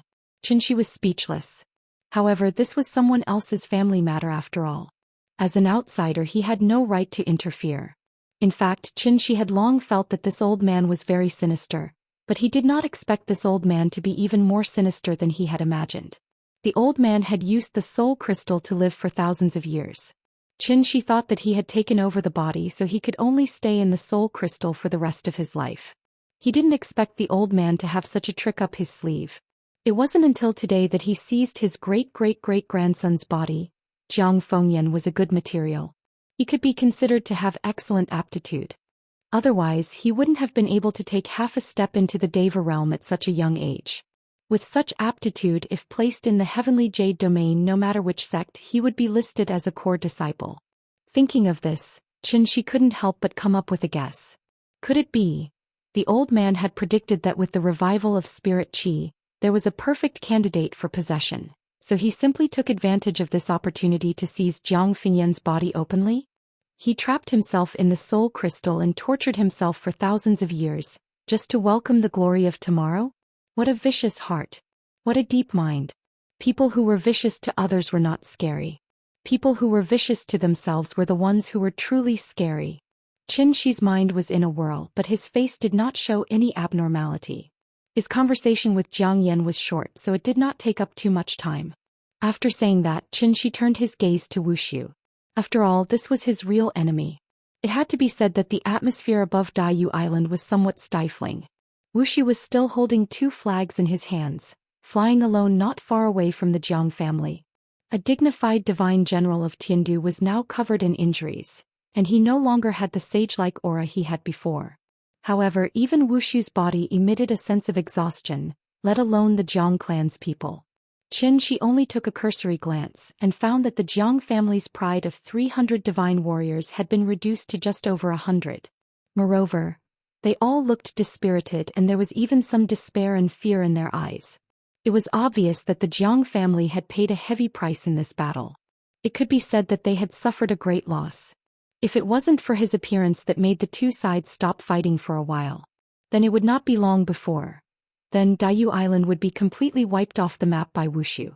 Alright, you guys go and rest. Leave this to me. Xianxia twisted his neck, and after saying that, he directly flew forward a short distance, leaving himself to face Wuxia alone. This action clearly showed his attitude. Well, from now on, Wuxia's enemy was no longer the Jiang family, but him, Xianxia, Mr. Chen. Actually, Xianxi's idea was very simple. No matter what secrets were hidden, when the spirit energy tide appeared, Ying would feel dizzy and sick. It was also because Ying would feel dizzy and sick that he had to avoid this situation. How could he avoid it? Wasn't it just to disperse the spirit energy tide? Other than that, whether it was Tiandu or the Jiang family, it had nothing to do with him. In short, as long as he was on Earth, the spirit energy tide would not appear for a day. But, if the spirit energy tide did not appear, how could the heavenly gate open? How would the generals of Tiandu descend on Earth? This was simply a paradox. Therefore it was destined that Xianxia would stand on the opposite side of Tiandu. Unless, Tiandu took the initiative to hand over the heaven-bearing efficacious floating mirror so that Xianxia could check the secrets in it and completely cure Ying's dizziness. Otherwise, there was no way this matter could be resolved peacefully. A 9th-grade spirit treasure in each hand, whereas Gao Shui Fu. Xianxia looked at Wuxia from head to toe. After seeing that Wuxia was covered in high-grade spirit treasures, he could not help but laugh and tease him. Just this alone was enough to show that Wuxia's status was much higher than Bai Hong's. Therefore Xianxia was very interested in Wuxia. He wanted to bring Wuxia back to the underwater cave, light a candle, prepare a whip and interrogate him. Wuxia did not speak. He had been silently sizing up Xianxia. Even after Xianxia spoke, the expression on his face didn't change. Seeing that he did not speak, Xianxia asked very generously, "You guys have been fighting for so long, do you want to rest for a while? Take some medicine to nourish your body or something?" "No need." Wuxia finally spoke. Xianxia thought that he was going to continue fighting, so he shook his right hand and the flowing cloud sword flew out from his back. "Then come, don't say that I bullied you. I'll let you have 3 moves first, go ahead, I promise I won't fight back." After saying that, Xianxia held the long sword in his hand and made an inviting gesture. Hearing that, Wuxia still did not attack. Without seeing him do anything, the Wuji apricot yellow flag and the white bone soul beckoning banner in his hands suddenly disappeared, which made Xianxia envious. Simmer mustard seed bag? Tall, rich and handsome indeed. Xianxia thought that Wuxia was going to change his spirit treasures. But after a while, he only saw Wuxia rubbing his face with his hand and then showing a dispirited expression. "I'm not fighting anymore, I'm already giving you Huan Tianzuan enough face. I'm tired, let's call it a day, Mr. Chen, right? My name is Wuxia. We'll meet again someday, see you next time." Until then, Wuxia finally returned to his previous sloppy self. In fact, he did not even think about fighting with Xianxia, because he knew very well what he was capable of. Even if Wuxia was in his best condition, he did not want to fight with Xianxia, let alone now. The reason why he stayed here was mainly because he wanted to see Xianxia. Now that he had seen him, he knew his name. It was time for him to leave. There was bound to be a day when they would meet again. As soon as he finished speaking, Wuxia was like a pile of quicksand. He turned into thousands of grains of sand and slowly drifted away with the wind. Seeing that, Xianxia frowned and suddenly slashed at the quicksand with his sword. Chapter 384. Under Xianxia's watch, Wuxia suddenly turned into a cloud of dust and dissipated in front of everyone's eyes. Xianxia had come all the way here and had barely exchanged a few words. How could he allow this guy to escape so easily? Therefore, the moment Wuxia's figure dissipated, Xianxia drew his sword. As soon as the sword was drawn, the sky suddenly darkened. The long sword turned invisible and the twilight in the sky silently closed. Heaven and earth were silent. It was as if only one person, one sword and one grain of sand were left. This was the earth escape technique of the 5 elements. It was also the escape technique that Wuxia was proud of. As soon as this technique was drawn, Wuxia's entire body was like thousands of dust and gravel in the air. It was invisible and unfathomable. But it was a pity. Wuxia had underestimated Xianxia's strength. If he had left before Xianxia arrived, Daoist Island would have been like his back garden. He could come and go as he pleased. Since Xianxia was already here, it was destined that he would not be able to be as relaxed as before. Xianxia still used the first move of the Moonlight Sword technique. The sword hid the void. Before the sword was drawn, the sword aura was hidden and not released. As soon as the sword was drawn, it was like a long river hanging upside down, soaring into the sky and into the clouds. Its speed was so fast that it was simply shocking. Jiang Jingqing was completely stunned by this sword. Even when he was chased by Xianxia's flying sword all over the sky before, he did not feel that Mr. Qin was much stronger than he was. Until he saw this sword, Jiang Jingqing finally understood the gap between himself and Mr. Qin. It was like the gap between heaven and earth. The move was still the same move. However, in the past year or so, Xianxia's condition had improved qualitatively. The demeanor of a divine lord was completely displayed at this moment. After Xianxia slashed out with her sword, the sword light suddenly transformed into thousands of identical sword shadows as it flew through the air. These sword shadows didn't look very real, as if they didn't really exist in this world, so people mistakenly thought that these sword shadows were only the refraction of light, which was why they formed the illusion of one real sword and 10,000 fake swords. It looked like a kaleidoscope. Of all the people present, only Jiang Yan knew what was good for him. Marvelous, truly marvelous. Jiang Yan let out a heartfelt sigh. At this time, the sword gleam and the thousands of sword shadows had already arrived at Wuxia's previous location. One grain of sand, one world. One leaf, one Bodhi. Since Wuxia was trying to split himself into thousands of clones and escape from Xianxia's sight using the Earth Escape technique, Xianxia decided to use the Earth Escape technique. In that case, Xianxia could only unleash 10,000 swords simultaneously, using the real sword to lock onto Wuxia's chi dynamic, and the virtual sword to sweep through all things. Not a single grain of sand was spared. Bang! There was a silent and violent explosion.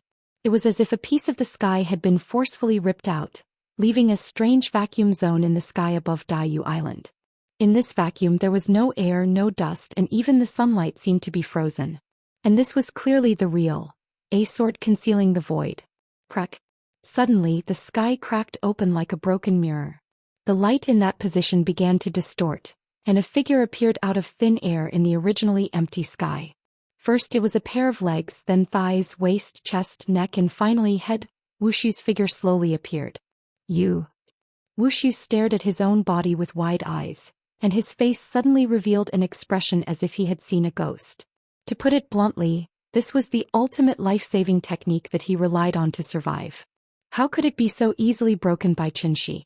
At this moment Wuxia was really panicking. It's still so early, my daughter hasn't even finished school. Why are you in such a hurry? After twirling his sword around, Xianxia said to him with a smile.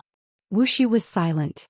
After taking a deep look at Xianxia, he said with a solemn expression, Impossible, it's impossible for someone like you to appear in the lower realm. Where did you come from? Wuxia looked at Xianxia with a strange expression. But after Xianxia heard this, she only smiled and didn't care at all. Me. I came from Shangjing. He was born and raised on Earth, so why would he need to explain himself to anyone? Wuxia did not believe him, but he did not argue with him. Instead, he quietly took out the white bones spirit summoning banner from his Sumeru mustard bag. It seemed like he had accepted his fate. Since he could not run, he could only fight. Seeing this, Xianxia nodded with a smile and signaled him to make his move. The battle was about to begin. The members of the Jiang family held their breaths and looked at them nervously. They had already changed from participants to spectators. However, just when everyone thought that Wuxia was going to start fighting, Wuxia suddenly did something that shocked everyone. After he took out the white bones spirit summoning banner, he slapped himself hard on the chest, causing himself to spit out a mouthful of blood. The blood stained the banner, making the patterns on the banner even more eerie. Blood sacrifice? After seeing Wuxia use his blood to dye the white bones spirit-summoning banner red, even Xianxia could not help but stop smiling. His expression became more serious because of this. After all, the blood that Wuxia spat out was not simple. That was his blood essence. Since cultivators could unleash power beyond normal by burning their blood essence, then similarly, if one used their blood essence to feed a magic treasure, it would be able to unleash power beyond its current level. Therefore, when Wuxia's blood essence splashed onto the banner, a terrifying murderous aura exploded from the white bones spirit-summoning banner. In an instant, the Wuxia flag was like a drop of ink in water. Countless black smoke gushed out from the flag and spread rapidly. The black smoke quickly covered the sky. At this moment, Wuxia's voice sounded from the black smoke. "You're giving me 3 moves, right? If that's the case, I won't be polite with you. Wuxia is here, please enlighten me, mister." Following Wuxia's roar, a surge of true essence surged out of the black smoke. Due to his previous promise, Xianxia could only use his sword to protect himself. His body lit up with a golden light, wanting to use it to block Wuxia's attack. However, the violent impact that Xianxia imagined did not come. In his perception, the true essence in Wuxia's body was like air in a balloon. Because it was so large, even the balloon burst. Then the true origin energy surged out in all directions in a ring shape. Xianxia was stunned, because he did not understand what Wuxia's move was. Could it be that he was here to perform a fairy scattering flower? Xianxia was puzzled. Suddenly, he shuddered and then suddenly came back to his senses. No, this guy is trying to escape. This time it was really Xianxia's turn to be nervous. Not to mention anything else, if he really let Wuxia escape from under his nose, he would lose a lot of face. Thinking of this, Xianxia immediately waved the sword in his hand. The sword light immediately shot out like the rising sun. Thousands of golden clusters of light instantly dispersed the black smoke and illuminated the entire sky. Unfortunately, Xianxia's reaction was still a beat slower. After the feint, Wuxia had long disappeared from his sight. Chapter 385. Of the 36 stratagems, escape was the best stratagem. Wuxia slipped away quietly in front of Xianxia's eyes. Looking in the direction Wuxia disappeared in, Xianxia finally came back to his senses after a long while. He burned his blood essence and then put on such a grand display. In the end, it was all to escape? This was a little awkward. Xianxia turned around and glanced at the Jiang family, only to find that everyone was looking at him expressionlessly. "I'm sorry, we let him escape. It was a mistake. Since he had already escaped, it was impossible for Xianxia to catch up no matter how much he wanted to. At this point, Xianxia could only sheath his long sword with an awkward expression and sincerely apologize to the Jiang family. Although he did not do anything wrong. Looking at the defeated soldiers in front of him and the wildfire raging on Daiyu Island below, Xianxia still felt a little apologetic. After all, Wuxia's trip had greatly damaged Daiyu Island's vitality. Although he had arrived in time to save the Jiang family, as long as Wuxia successfully escaped, it meant that this was actually a meaningless and crushing defeat. They had lost more than 100 heavenly beings, but in the end, they only managed to get the other party to escape unscathed. No matter who it was, they would not be able to accept this result. Therefore, after confirming that Divine General Wuxia had successfully escaped, the Jiang family had a complicated expression on their faces. They did not dare to blame Xianxia. After all, Xianxia had just saved their lives. But at the same time, they could not help but curse in their hearts. If Mr. Qin had not been so arrogant just now, Wuxia's head would probably have been placed in front of the ancestral tablets by now. Because of this thought, the Jiang family could not help but feel a little dejected. They even felt disheartened. 300 heavenly beings could not deal with a divine general. When this person recovered from his injuries and returned to Daiyu Island for revenge, how were the remaining 100 or so people supposed to stop him? When the time came, were they not fishes on the chopping board? Whether they were killed or cut off completely depended on Wuxia's mood. Everyone's faces were clouded with worry, and their hearts were filled with anxiety. At this critical moment, perhaps only old ancestor Jiang Yan could still respond to Xianxia with a smile. "Thank you, Mr. Qin. If you hadn't arrived in time, I'm afraid the lives of this old man and the tens of thousands of Jiang clansmen on Daiyu Island would have been in danger. Such a great favor is like giving birth to a new life. speaking to here. Jiang Yan suddenly bowed towards Xianxia, then said extremely solemnly, Jiang Yan is here. On behalf of the entire Jiang clan, I thank Mr. for saving my life. Since the elder ancestor had expressed his opinion, no matter how uncomfortable everyone was, they could only bow to Xianxia and say, thank you for saving our lives, Mr. Seeing this, Xianxia also said politely with an awkward expression, everyone please rise. It's just a small matter. Everyone, there's no need to be so polite. Hearing this, Jiang Yan straightened his body, then lamented with a pained expression. After this battle, the Jiang clan's vitality has been greatly damaged. Looking at this devastated Daiyu island, this old man's heart aches even more. All the sins were caused by this old man. This old man only hopes that this decision is not wrong. Otherwise, when this old man goes to the netherworld in the future, how can I face the ancestors of the Jiang clan? I, Jiang Yan, am the sinner of the Jiang clan. Jiang Yan was filled with grief and indignation. In a moment of agitation, 2 streams of turbid tears fell from the old man's eyes. Looking at his bloodshot eyes, even Xianxia, an outsider, could not bear to see it, let alone these reborn juniors of the Jiang clan. Elder ancestor, you're right. Your decision is also for the sake of revitalizing the Jiang clan, and also for the sake of establishing the supreme glory of our clan in the future. The Jiang clan has not been defeated. As long as we are still alive, even if we are smashed to pieces, we will fight for a brand new future for the Jiang clan under your leadership. For the Jiang clan. Yes. Even if we are smashed to pieces, we will not retreat even half a step. F***CK, the divine general of Tiandu. In the future, if anyone dares to mention the word ascension in front of me, I will definitely not forgive him. From today onwards, the Jiang clan will definitely be at odds with Tiandu. Irreconcilable. Irreconcilable. When everyone saw Jiang Yan cry, the depression in their hearts immediately turned into endless grief and indignation.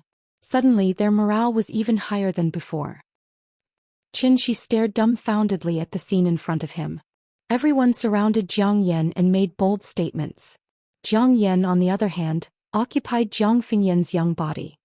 His face revealed an expression of great comfort. The more he looked at it, the more awkward he felt. Therefore, Xianxia couldn't help but sigh with emotion in his heart. This old fellow was really ruthless. He actually managed to win back the hearts of the people with just a few words. Although he didn't know the real purpose of Jiang Yan, Xianxia was now convinced by this old fellow from the bottom of his heart. No matter what Jiang Yan did, at least, he dared to raise the flag and become enemies with Tiandu, right? After Jiang Yan's post-battle speech, the fighting spirit of the Jiang clan was reignited. Xianxia was an outsider. Now that the crisis had been resolved, the Jiang clan was busy cleaning up the battlefield and rebuilding their home. He naturally couldn't stay here and be an eyesore, so he left silently. Before leaving, he also took the initiative to leave a restriction on Qixia Peak to prevent similar incidents from happening again. In fact, Xianxia also felt a little regretful in his heart. After all, there was an old saying, if you cut the grass without removing the roots, it will grow again when the spring breeze blows. Today he couldn't stop Wuxia. Who knew what would happen in the future? In fact, with Wuxia's shiny equipment, Xianxia absolutely didn't believe that he didn't have any life-saving skills. Did he really think that Wuxia was a wild chicken on the roadside that could be killed at will? Therefore, Xianxia could only make up his mind now. If he could meet Wuxia again next time, even if he used underhanded tricks, he must suppress him. Today's situation must not happen again. Xianxia recalled what he saw today while flying back to Shangjing. It was almost time. It was time to pick up Nian Nian from school. At the same time, far in the northernmost part of the earth, a figure suddenly appeared on an iceberg floating on the sea. It was Wuxia. After successfully escaping from Daiyu Island, Wuxia flew all the way here in one breath. If it wasn't for the fact that he used up so much energy, he would have directly flown to the moon. This place was already remote enough. Wuxia looked around. After confirming that there was no one here, he heaved a sigh of relief and sat cross-legged on the iceberg. As soon as he sat down, Wuxia felt a burst of tightness in his chest. He didn't even have time to take out a pill from his sumaru mustard seed bag before coughing out a mouthful of blood. The blood splattered on the pure white iceberg. It was particularly dazzling. It was obvious that he had suffered a very serious internal injury. However, this injury wasn't caused by Xianxia. It was caused by himself. Many animals would choose to use self-mutilation to escape when their lives were in danger. For example, geckos would cut off their tails, spiders would cut off their legs, sea cucumbers would spit out their organs, and so on.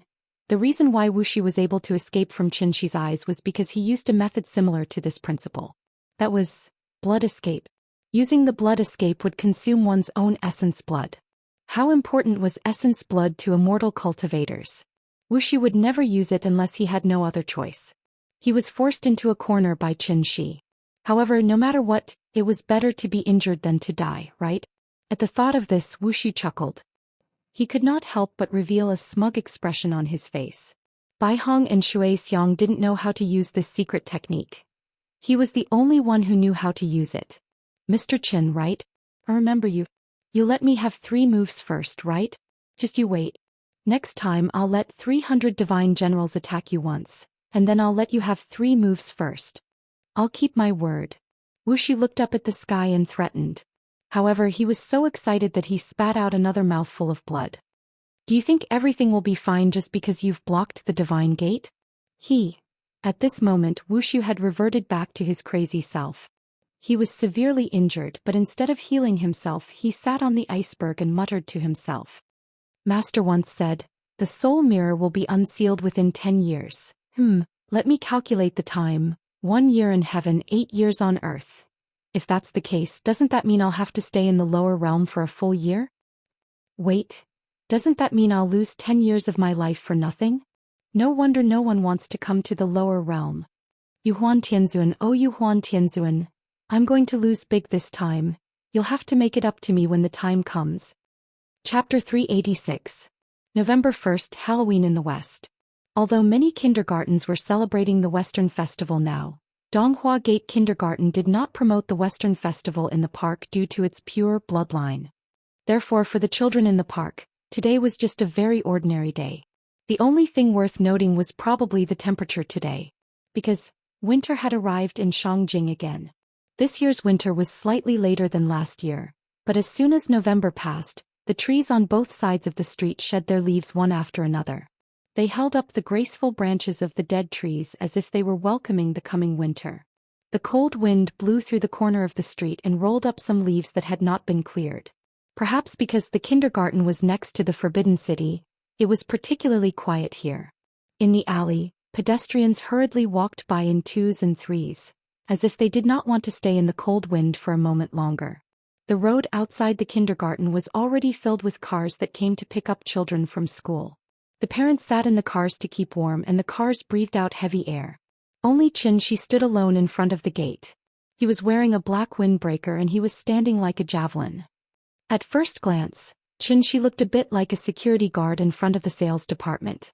Ding, ding, ding as the pleasant bell rang, the park that had been asleep for a long time became lively again. The children were chattering about going home and the teacher had to let them line up. Then class by class they came to the gate to look for their parents. Xianxi's side suddenly became lively.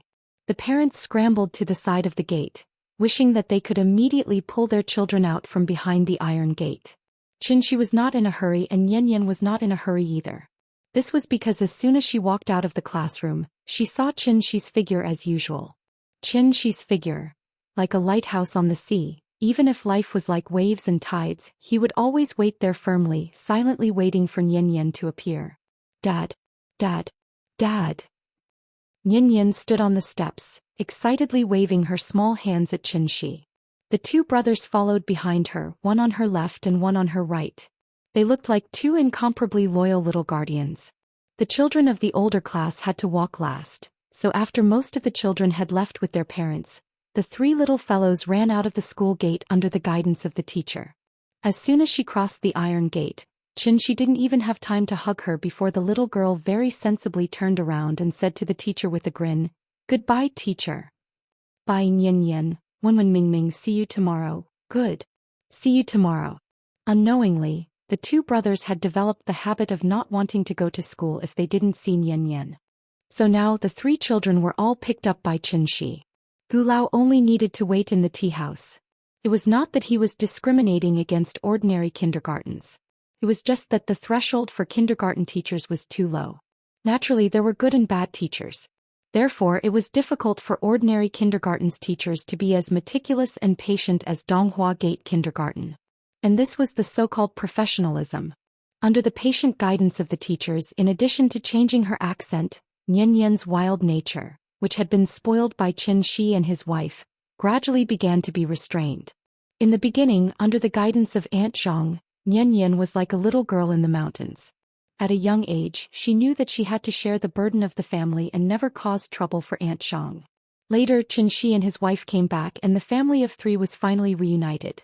Nian Yan also became a small-town girl born in a rich family. Just like the song said, "You only know how to look at the stars in the sky foolishly. You're so pure." The return of her parents allowed her to find the greatest happiness in the world. Carefree and free. But it was also because of Qin Shi's fatherly attitude of holding her in his hands and fearing that she would fall and melt in his mouth that Nian Yan gradually let go of the nature of a child. She learned to be coquettish, naughty, shameless and throw a tantrum. But it was also at this time that only then could he be considered a complete child. Later, Nian Yan went to kindergarten and it was a model kindergarten that was ranked in the country. Under the patient guidance of the teachers, Nian Yan changed again. And at this moment, she truly became a lady from a wealthy family. However, there were too few people in this wealthy family. At most, it was a family of three, plus his father-in-law and sister-in-law's family, of course. Whether it was a mountain girl, a small-town girl, or a lady from a wealthy family. To Qin Shi, Nian Yan would always be the smart, sensible, lively and cute Nian Yan. He only wanted Nian Yan to grow up happily. Carefree, free and unrestrained. No worries in the world should appear in Nian Yan's young heart. In fact, Qin Shi really wanted to tell her sometimes. No matter what happens in the future, even if the sky falls down, Nian Yan, don't be afraid, don't be sad and don't be sad. That's because I'll take care of you. Dad. The teacher gave us a little red flower today. Why? Because we're good at drawing. But what about the painting? On the wall behind the classroom. The teacher said that at the next parent-teacher meeting she will show our painting to you. Nian Yan was wearing a pink down jacket today and a rabbit ear hat on her head. Coupled with her rosy cheeks, she looked extremely adorable. She sat in Qin Shi's arms and when she was excited her little body couldn't help but gently twist. When Qin Shi patted her back and motioned for her to sit down, she would immediately obediently hug Qin Shi's neck, and then coquettishly rub her head against Qin Shi's head. The father and daughter whispered, and the brothers obediently followed behind them. In fact, the two of them had long been accustomed to this kind of life, so they didn't feel neglected. The two brothers were only a few months older than Nian Yan, but under Gu Lao's constant education, the idea of giving in to your sister in everything was thoroughly planted in the depths of their hearts. Even the most common things in daily life such as playing on the slide, the two brothers would let Nian Yan play first and then it would be their turn. This kind of feeling was also in line with the mood described by Li Bai in The Long Journey. Riding a bamboo horse, circling the bed to play with green plums. Living together for thousands of miles, the two young people have no quarrel. Childhood sweethearts, childhood sweethearts. It was important to mention that childhood sweethearts had nothing to do with love, but it referred to the most innocent and pure friendship in the world. Children were still young, so naturally, it was impossible to speculate with adult thinking. But no matter what, humans were always social animals, and childhood without companions was incomplete. With the company of the two brothers, Nian Yan's childhood would only be more fulfilling and happy. As for the future, that would be discussed in the future. Chapter 387. Now that the matters on Daiyu Island were settled, Qin Shi's life returned to normal. The life of an ordinary person. Naturally, it was dull and repetitive.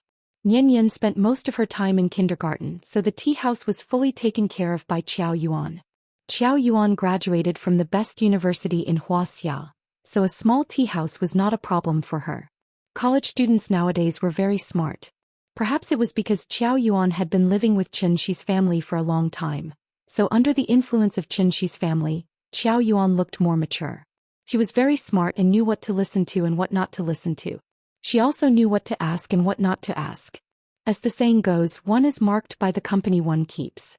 In Qiao Yuan's eyes, Qin Shi's family was a hidden expert. Therefore she did not know when it started, but there was a slight change in her thinking. In the past, Qiao Yuan was just an ordinary college student who had gone astray. She did not have any plans for the future. She always felt that after she graduated she would find a suitable job according to her major. But now, Xiao Yuan did not want to live the rest of her life like this. Although Xianxi's family was always thinking about where to go and play, they did not set a good example for her at all. But under her rich imagination she was able to completely fill in the background of Xianxi and her husband. The boss and lady boss.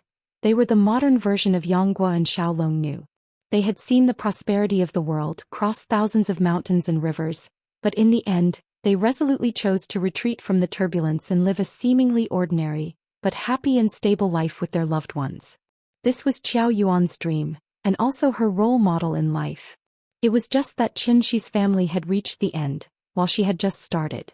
Xiao Yuan was in her 4th year of university this year, and her mind was gradually becoming more active. In fact, not to mention Xianxi's family, even the retired old man Gulao was not simple. Although the two brothers looked like losers all day long, in fact the moment they were born, they were already rich second-generation heirs. After all, the two of them had a courtyard house in Hohai. It was very valuable.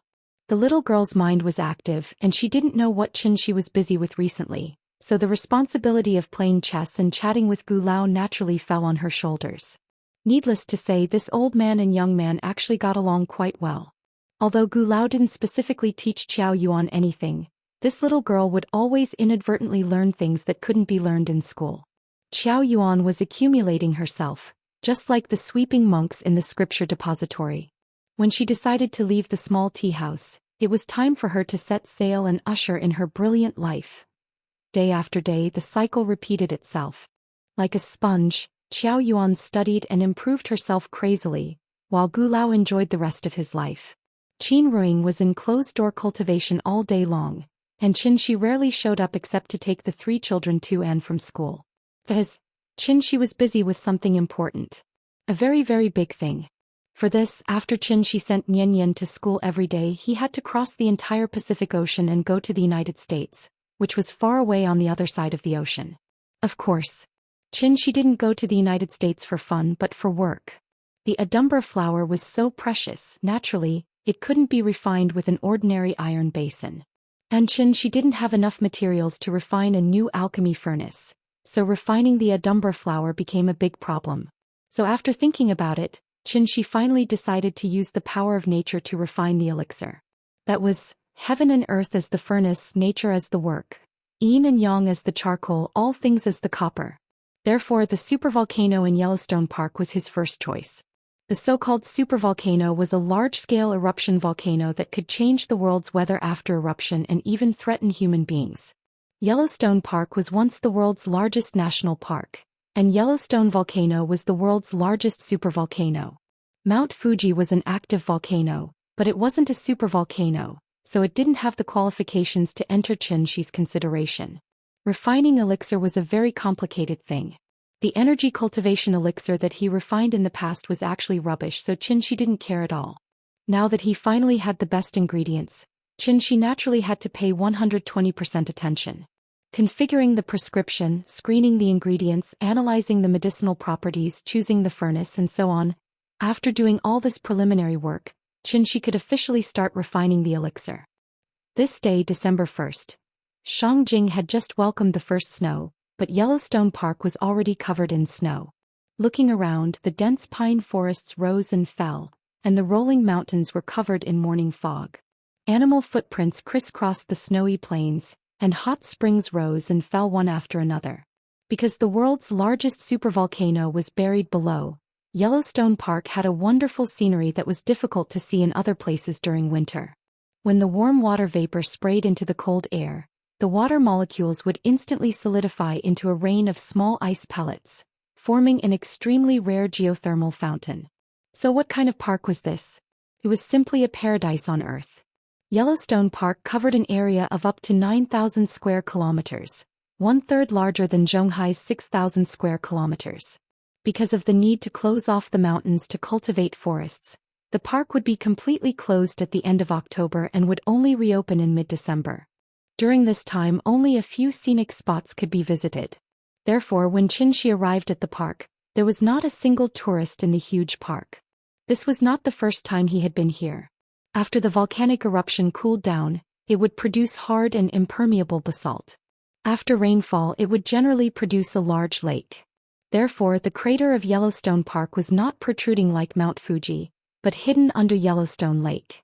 It could even be said that the entire Yellowstone Park was located on the crater of the volcano. Xianxia plunged into Yellowstone Lake, then followed the tunnel he had previously dug and quickly flew underground. The reason why it was called a supervolcano was because there was a magma reservoir with a diameter of 70 kilometers and a thickness of about 10 kilometers below the crater. In fact, a volcano was like a pressure cooker. Once the internal temperature rose to a certain level, the magma inside would instantly erupt. Xianxia set up a restriction in the magma reservoir. Then he put all the medicinal herbs he had collected during this period of time inside, such as the adumber flower, bloodthorn grass, ginseng flowers, and all kinds of precious medicinal herbs that could be found in the world. Rare and precious treasures were produced from the earth. With the calcination and extraction of the underground fire essence, coupled with the continuous washing of the spirit energy of heaven and earth, the medicinal properties of the medicinal herbs could be released most effectively. Xianxia used the restriction to bind the medicinal properties and continuously quenched and compressed them together. The released medicinal properties would gradually change from a gaseous state to a liquid state, and finally to a solid state. When the medicinal herbs were exhausted, it was time for the elixir to be produced. What was the most important thing in alchemy? It was neither the medicinal herbs nor the technique. It was the last step before the elixir was formed.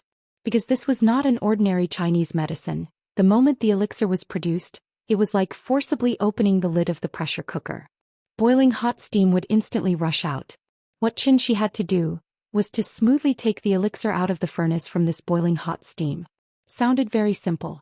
But what if the steam was replaced with the spirit energy of heaven and earth? The adumber flower's grade was very high, and the elixir it produced was at least a 9th grade elixir.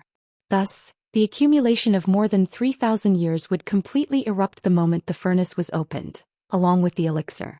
If Xianxia did not immediately take the elixir and use a secret technique to bind the elixir, then the medicinal properties of the elixir would rapidly dissipate, turning back into spirit energy and dissipating into heaven and earth.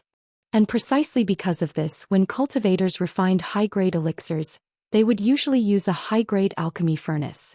On one hand, it was to extract the medicinal properties more effectively. On the other hand, it was for safety reasons, using the alchemy furnace to resist the impact of the elixir when it was produced. Xianxia did not have an alchemy furnace, so he could only do it himself. This was a battle. It was a battle between Xianxia and the elixir. If he could not successfully take the elixir from the sudden explosion of spirit energy, if it was light, the elixir would be destroyed, and if it was heavy. Chapter 388. The interior of the volcano might be different from what many people imagined. It was hollow like an iron box, and it was filled with boiling magma. The so-called magma was actually a silicate substance that had melted into a molten state due to high temperature. It would show different colors according to the temperature. The higher the temperature, the lighter the color. Under the illumination of the flames, the magma reservoir buried under Yellowstone Park was a colorful underground world. In addition to the red magma, the magma reservoir was mainly red and yellow. The yellow was sulfur and the red was iron. In addition, there was a black substance at the top of the magma reservoir. This black substance was the surface of the rock formed by the cooling of the gas. Yellowstone Park's supervolcano would erupt once every 600,000 years. The last time was about 630,000 years ago. Therefore, this supervolcano had entered the eruption cycle and could erupt at any time. Scientists had used computers to simulate the eruption. Once the supervolcano in Yellowstone Park erupted, 90% of the people within 1,000 kilometers would not be spared. Most of them would die from inhaling the volcanic ash, which would cause their lungs to solidify. In other words, most of the United States would become a land of death. There was no chance of survival. After the eruption, the volcanic ash that was spewed out by the magma would drift to every corner of the earth within 2 days. Then the nuclear winter would arrive. The thick volcanic ash would cover most of the world. Sunlight would not be able to reach the earth. A large number of animals and plants would begin to die, and black acid rain would cover the entire world. This process would last for at least 3 to 6 months. In other words, once the supervolcano erupted, not only would the United States suffer, but the entire world would fall into a food crisis. The disaster movie 2012 had already shown this point. After all, Xianxia was not a geologist. Therefore, when he chose the location of the pill refinement, he only focused on finding the largest volcano and did not consider other problems at all. The refinement of the pill had reached the final stage. Xianxia floated at the top of the magma reservoir. The ball of light directly below him was the heaven and earth furnace that he had set up. In addition, he had even set up a spirit gathering formation here. With Yellowstone Park as the center, all the spirit energy within 100 miles flowed into it, so that the entire magma reservoir was filled with rich spirit energy of heaven and earth. It was like a balloon that had been stretched to its limit and could explode at any time. Lava surged and earth fire raged. Heaven and earth were the furnace and spiritual energy was the charcoal. Under the continuous burning of the earth fire, the medicinal properties of the adumbra flower were completely unleashed. Once the spirit pill was formed, the restriction would fall apart and the compressed spirit chi of heaven and earth would explode in an instant. Its intensity would not be inferior to a large-scale spirit chi tide. In fact, it was even more ferocious and surging than the tide of spiritual energy. At the same time, it was also more threatening. Xianxia waited patiently, focusing all his attention on the ball of light. Suddenly, a slight cracking sound came from the top of the magma chamber. Crack. It was a very weak sound. Before Xianxia could react, the faint cracking noise had turned into a series of loud rumbling noises. The earth seemed to be torn apart. Immediately afterward, the volcanic passage that had been deposited for hundreds of thousands of years came alive again. The strong air pressure continued to rise, trying to find a way to vent. The mountain could not withstand the pressure and huge cracks began to appear, spreading all the way to the surface at an extremely fast speed. The cracks grew bigger and more numerous. Countless huge rocks continued to fall from above. The moment the huge rocks smashed into the magma below, the magma boiled and sparks flew everywhere. Xianxia was stunned. Until this moment, he didn't even realize what a terrible thing he was doing. The earth began to tremble. Under the pressure, countless cracks appeared on the inside of the mountain. The cracks reached the surface. In an instant, countless geothermal fountains erupted from Yellowstone Park at the same time. Because the temperature was too high, the snow on the surface began to sublimate, turning from a solid to a gas in an instant. A thick fog shrouded the park. At the same time, earthquake alarms sounded in several cities around Yellowstone Park. The tremors grew stronger and stronger. This was not an earthquake, but the supervolcano had begun to become active. Under the pressure, the weak surface of the earth began to bulge, undulating strangely like waves. Birds cried out and beasts howled. Countless animals ran out of the park, and flocks of birds flew across the sky, blotting out the sun. The only thing worth celebrating was, it was probably because Yellowstone Park was not open to tourists during this period of time. This place was freezing cold. Other than a few park staff, there were not many people. Xianxia was inside the magma chamber so he could see more clearly. He saw the mountain collapse. He also saw the magma boiling. Originally, he came to pick up the medicine happily, but he did not expect to witness a volcanic eruption with his own eyes. Xianxia finally realized the seriousness of the matter. But just as he was about to find a way to contain the volcanic eruption, the elixir came out of the furnace without warning. The sudden burst of spiritual energy forced him to take a few steps back. Seeing this, Xianxia could not help but let out a long howl, and immediately rushed toward the ball of light. It was not easy to wait for the elixir to come out of the furnace. If he really failed at this time, wouldn't he be depressed to death? The spiritual energy turned into gusts of wind, like sharp blades, constantly slapping Xianxia's body. Even if his cultivation was unparalleled at this moment, he could only barely withstand the pressure and then slowly approach the elixir. The elixir was quietly suspended in the middle of the cave. It was like a luminous pearl shining brightly. After such a long time of extraction, the medicinal properties were fully displayed. As soon as it came out, the magma chamber was filled with a refreshing smell. Just taking a deep breath of the aroma would make one feel refreshed and refreshed. The elixir was right in front of him. Thinking of the efficacy of this elixir, even Xianxia could not help but feel a little excited. As long as he took this elixir, then Ying would step into the diviner realm and condense the golden elixir. In a moment of excitement, Xianxia also used all his strength, and a burst of true essence energy instantly erupted from his body, not inferior to the spiritual energy tide. The energy was like a sharp knife, leading Xianxia all the way to the elixir. However, with every step he took, a layer of true essence in his body would be consumed. Finally, Xianxia flew near the elixir. The moment his fingers touched the elixir, the surging spiritual energy in the magma chamber seemed to have heard the call, and all of it converged into the elixir. The pressure suddenly disappeared. However, before Xianxia had time to be happy, the boiling magma below was like a fountain, and it suddenly spewed up into the sky. Why did the volcano not erupt? That was because the spiritual energy of heaven and earth filled the cave, and thus the magma was firmly pressed in the magma chamber. Once Xianxia took the elixir, the magma that had lost its suppression would be like a dam bursting, and it would spray out more fiercely and violently than before. This was an explosive volcanic eruption. From afar, it looked like a super-nuclear bomb had been dropped in Yellowstone Park. First, a burst of strong light lit up the sky. Immediately after, a gigantic mushroom cloud slowly rose.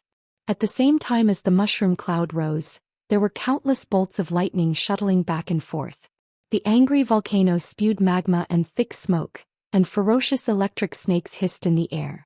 This was not a movie but a joint performance of the sky and the earth. Volcanic lightning. Chapter 389. The super volcano erupted. At that moment the entire world seemed to have quieted down. The crater of the volcano was like a lit-up firework. First, it emitted a cloud of smoke that covered the sky, then it suddenly exploded into the sky. In an instant, a mushroom cloud formed by volcanic ash and steam rose into the sky, almost breaking through the clouds. Dark red magma spewed out along with the billowing black smoke. The red-hot rocks were pushed into the sky and exploded like fireworks, then fell in all directions. From afar, it looked like thousands of meteors had passed by, leaving streaks of fiery red marks in the sky. At the same time, the shock waves that accompanied the explosion spread out wave after wave. Countless boulders were blown away by the strong wind and countless trees were uprooted. The accumulated snow on the ground turned into white smoke and drifted in all directions.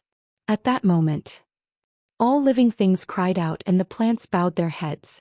Because sound traveled the slowest, after the shock waves exploded, the loud rumbling sound began to spread out in all directions. The entire earth was shaking violently. Magma spewed out from the crater of the volcano.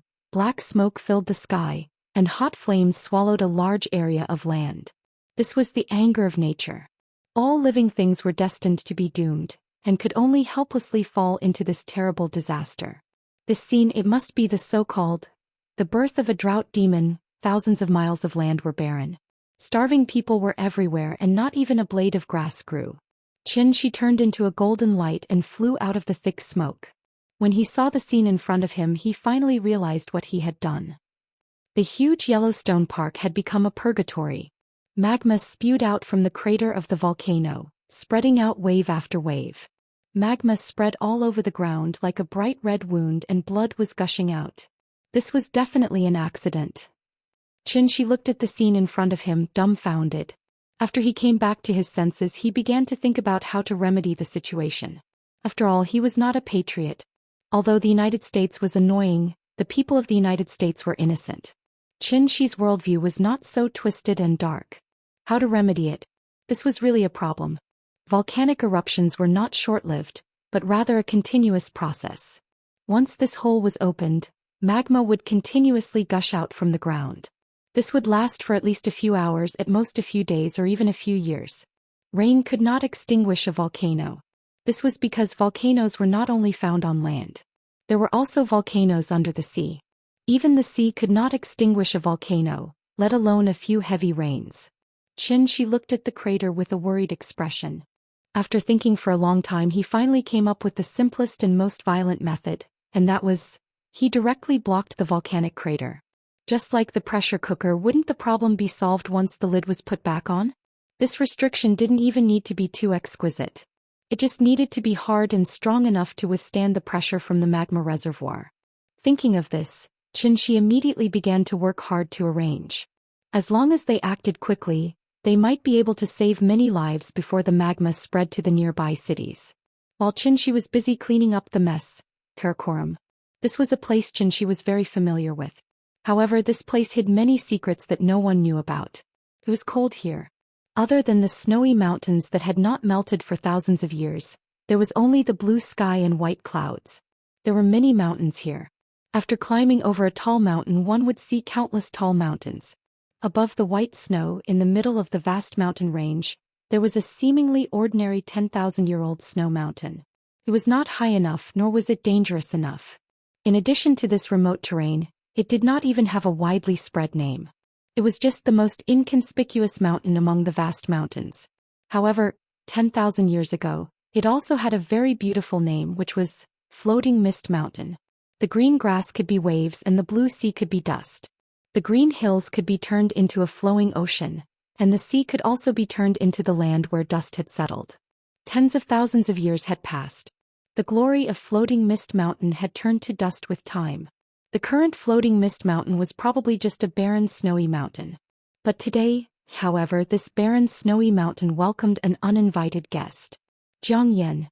In fact, since the moment Wuxia attacked Daiyu Island, there was no such person as Zhang Fengyan in this world. A 20-year-old body and a 1,000-year-old soul.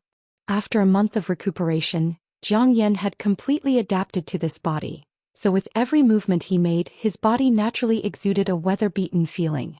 Zhang Yan stepped on the snow and walked slowly, step by step. It was like an ant walking on a painting. Although it was small, it was very obvious. It seemed that this was not the first time Zhang Yan had come here.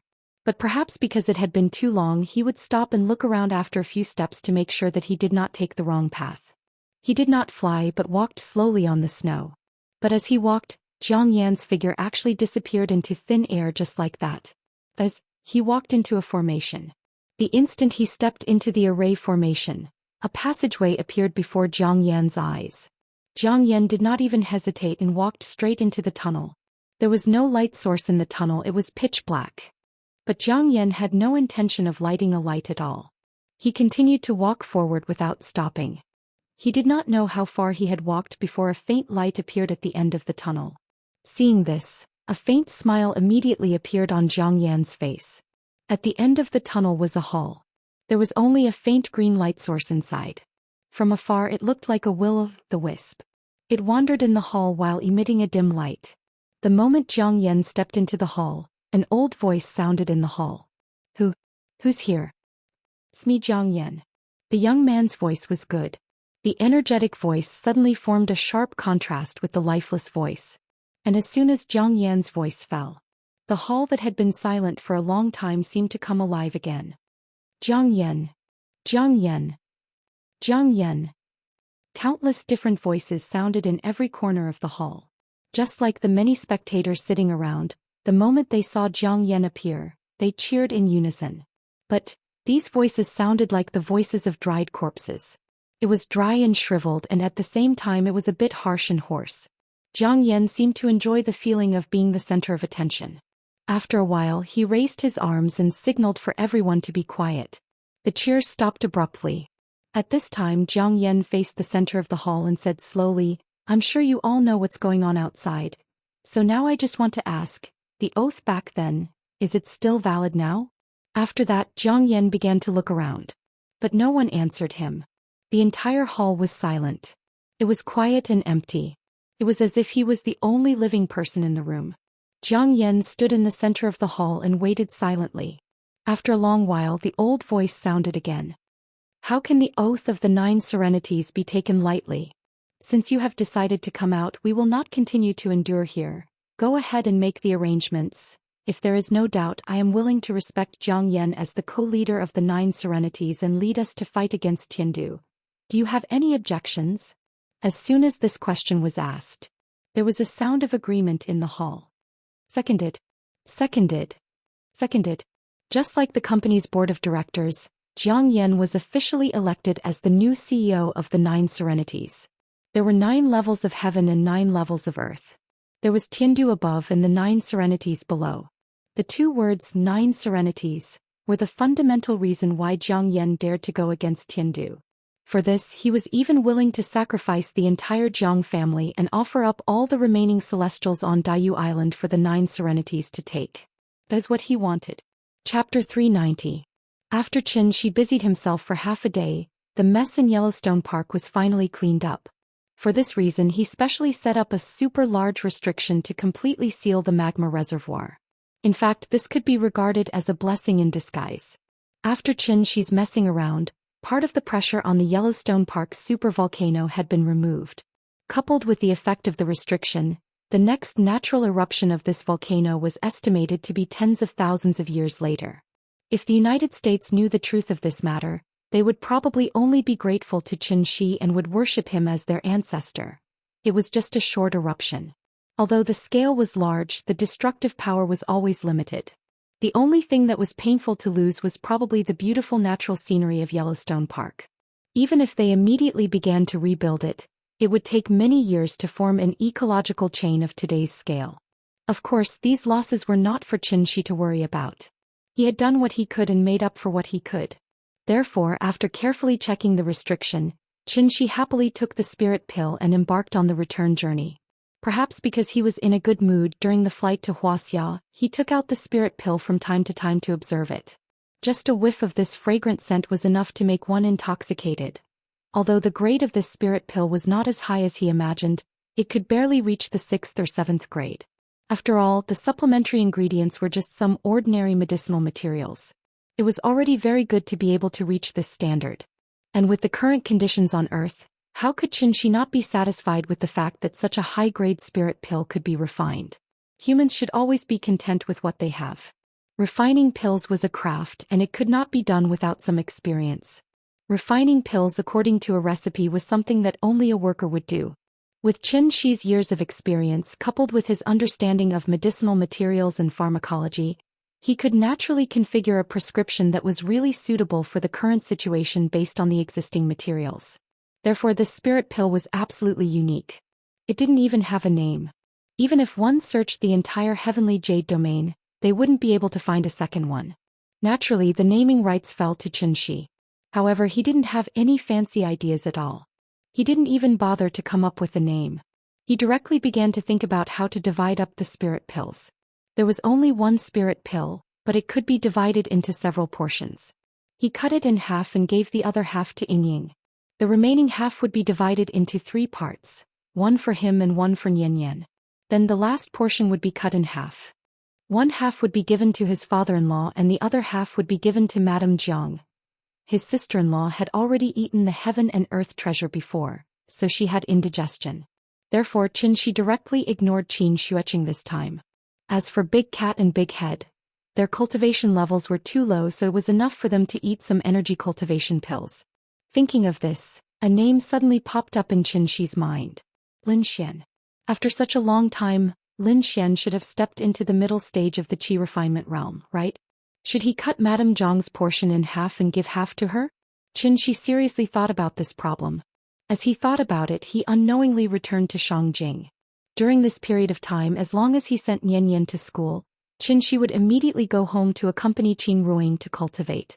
Since he was already out today, why not go to school and see how Nian's class looked like? Therefore, Xianxia immediately turned around and flew toward Donghua Gate Kindergarten. Nian's class today was really interesting. It was a theme class. The content of the theme was, My Mom and Dad. This was the most common class in kindergartens. It was mainly to guide children to understand themselves and others correctly, to develop a close and cooperative attitude toward others and society, and to learn the preliminary interpersonal skills. Since the correct child wanted to get to know others, the first thing to do was to start with the people around the child, which was their parents. That was why today's class was held. Previously, the teacher had already taught the children how to draw a family portrait, so today they picked up their own painting and introduced their family members to everyone in turn. The content of the class was actually quite simple. It was nothing more than the teacher asking questions and the children standing up to answer. Of course, the questions were also very simple. For example, who is the person in the painting? What does it have to do with you? Is it good for you?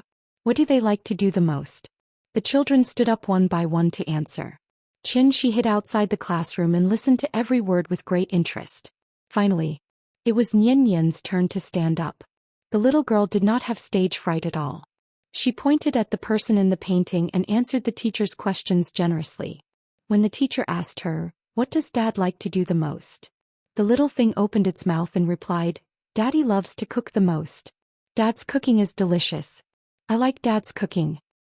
Then do you like Dad's cooking more? Or do you like Dad more? Ah. After the teacher threw out a question that she hadn't asked before, the little girl was stunned on the spot.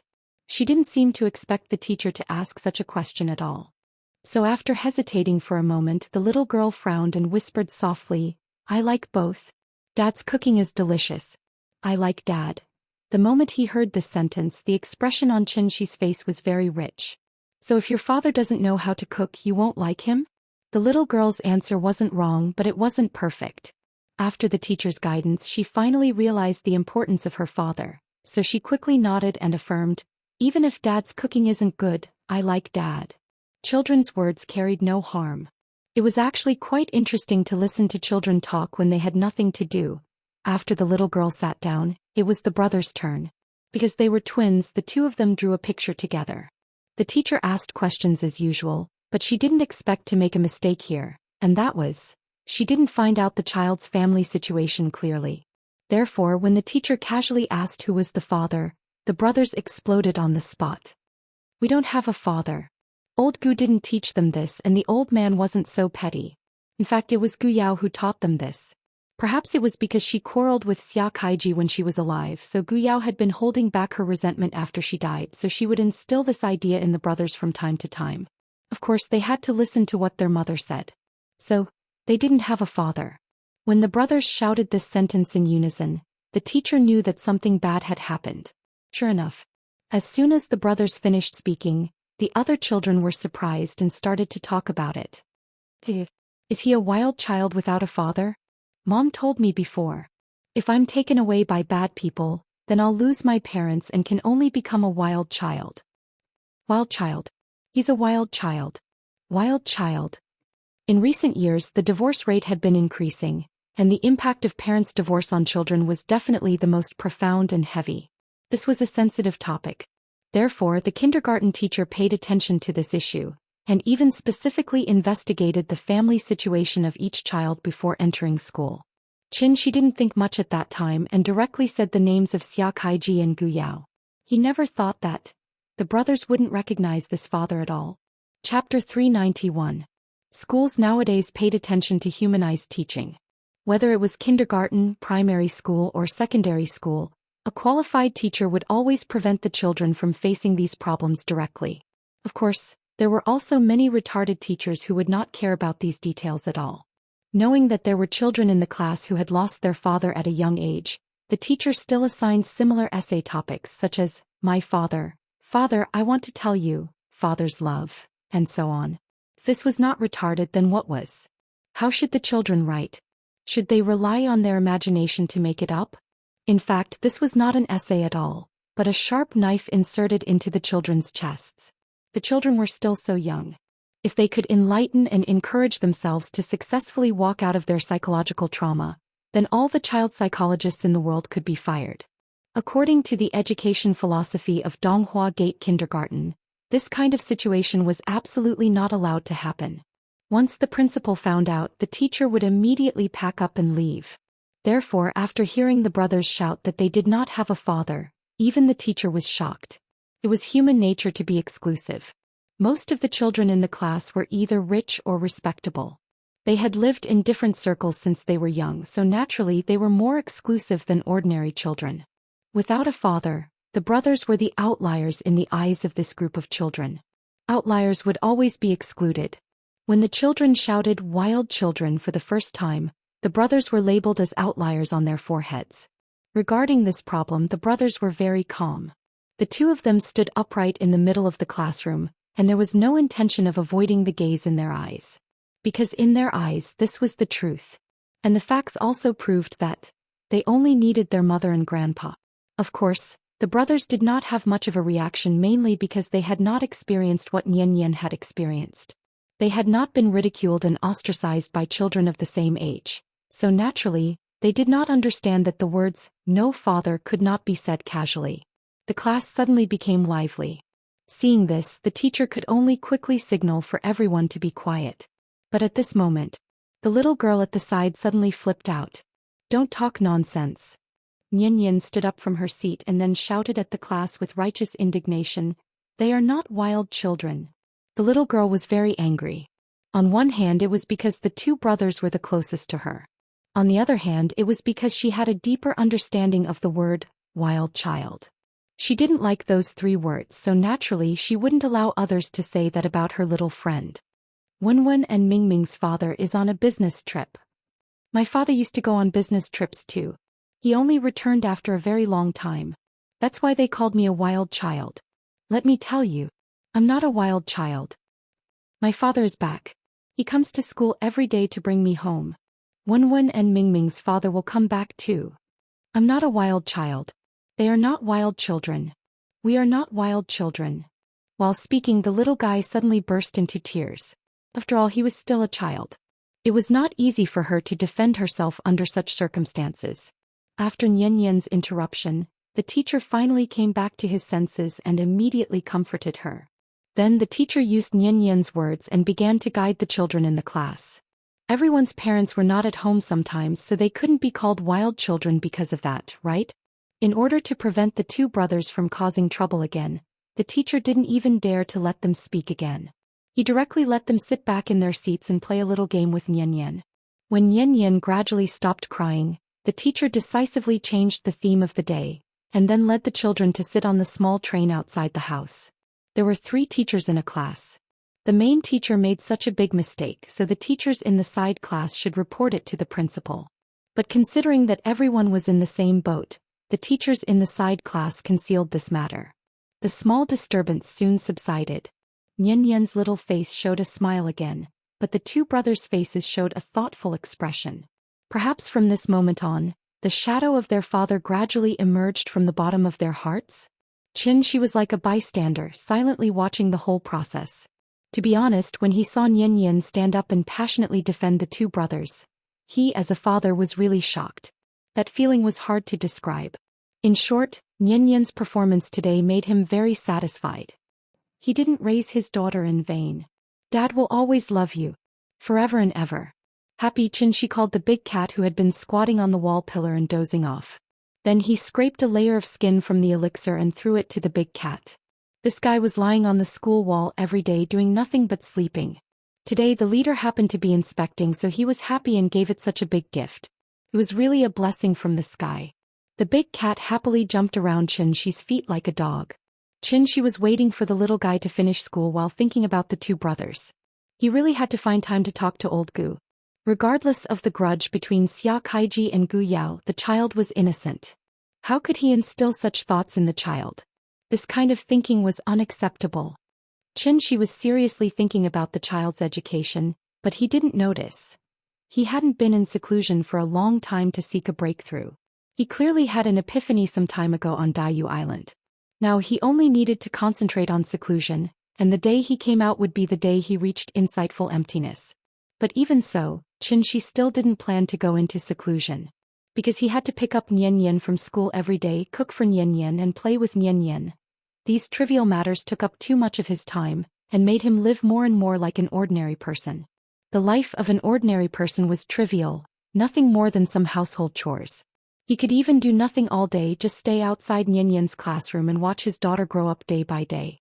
Actually, to put it bluntly, in his current state he didn't deserve to be a cultivator at all. Cultivation didn't just fall from the sky, it had to be accumulated bit by bit. It was also because of this that Qin Xueqing sometimes felt very strange. Did Shi really not need to cultivate? Nian Yan was very cute. But because of Nian Yan, did he really have to completely give up on cultivation? As a qualified martial arts fanatic, her sister-in-law really didn't understand Xi's approach, so she also talked to Xi. In this regard, Xi's attitude was more resolute than she imagined. Nian Yan was indeed more important than cultivation. If he had to choose between Nian Yan and cultivation, Shi would also choose the former without hesitation. You say it's trivial, but I say it's deep and meaningful. Probably only Shi himself could understand the meaning behind it. You're under too little pressure.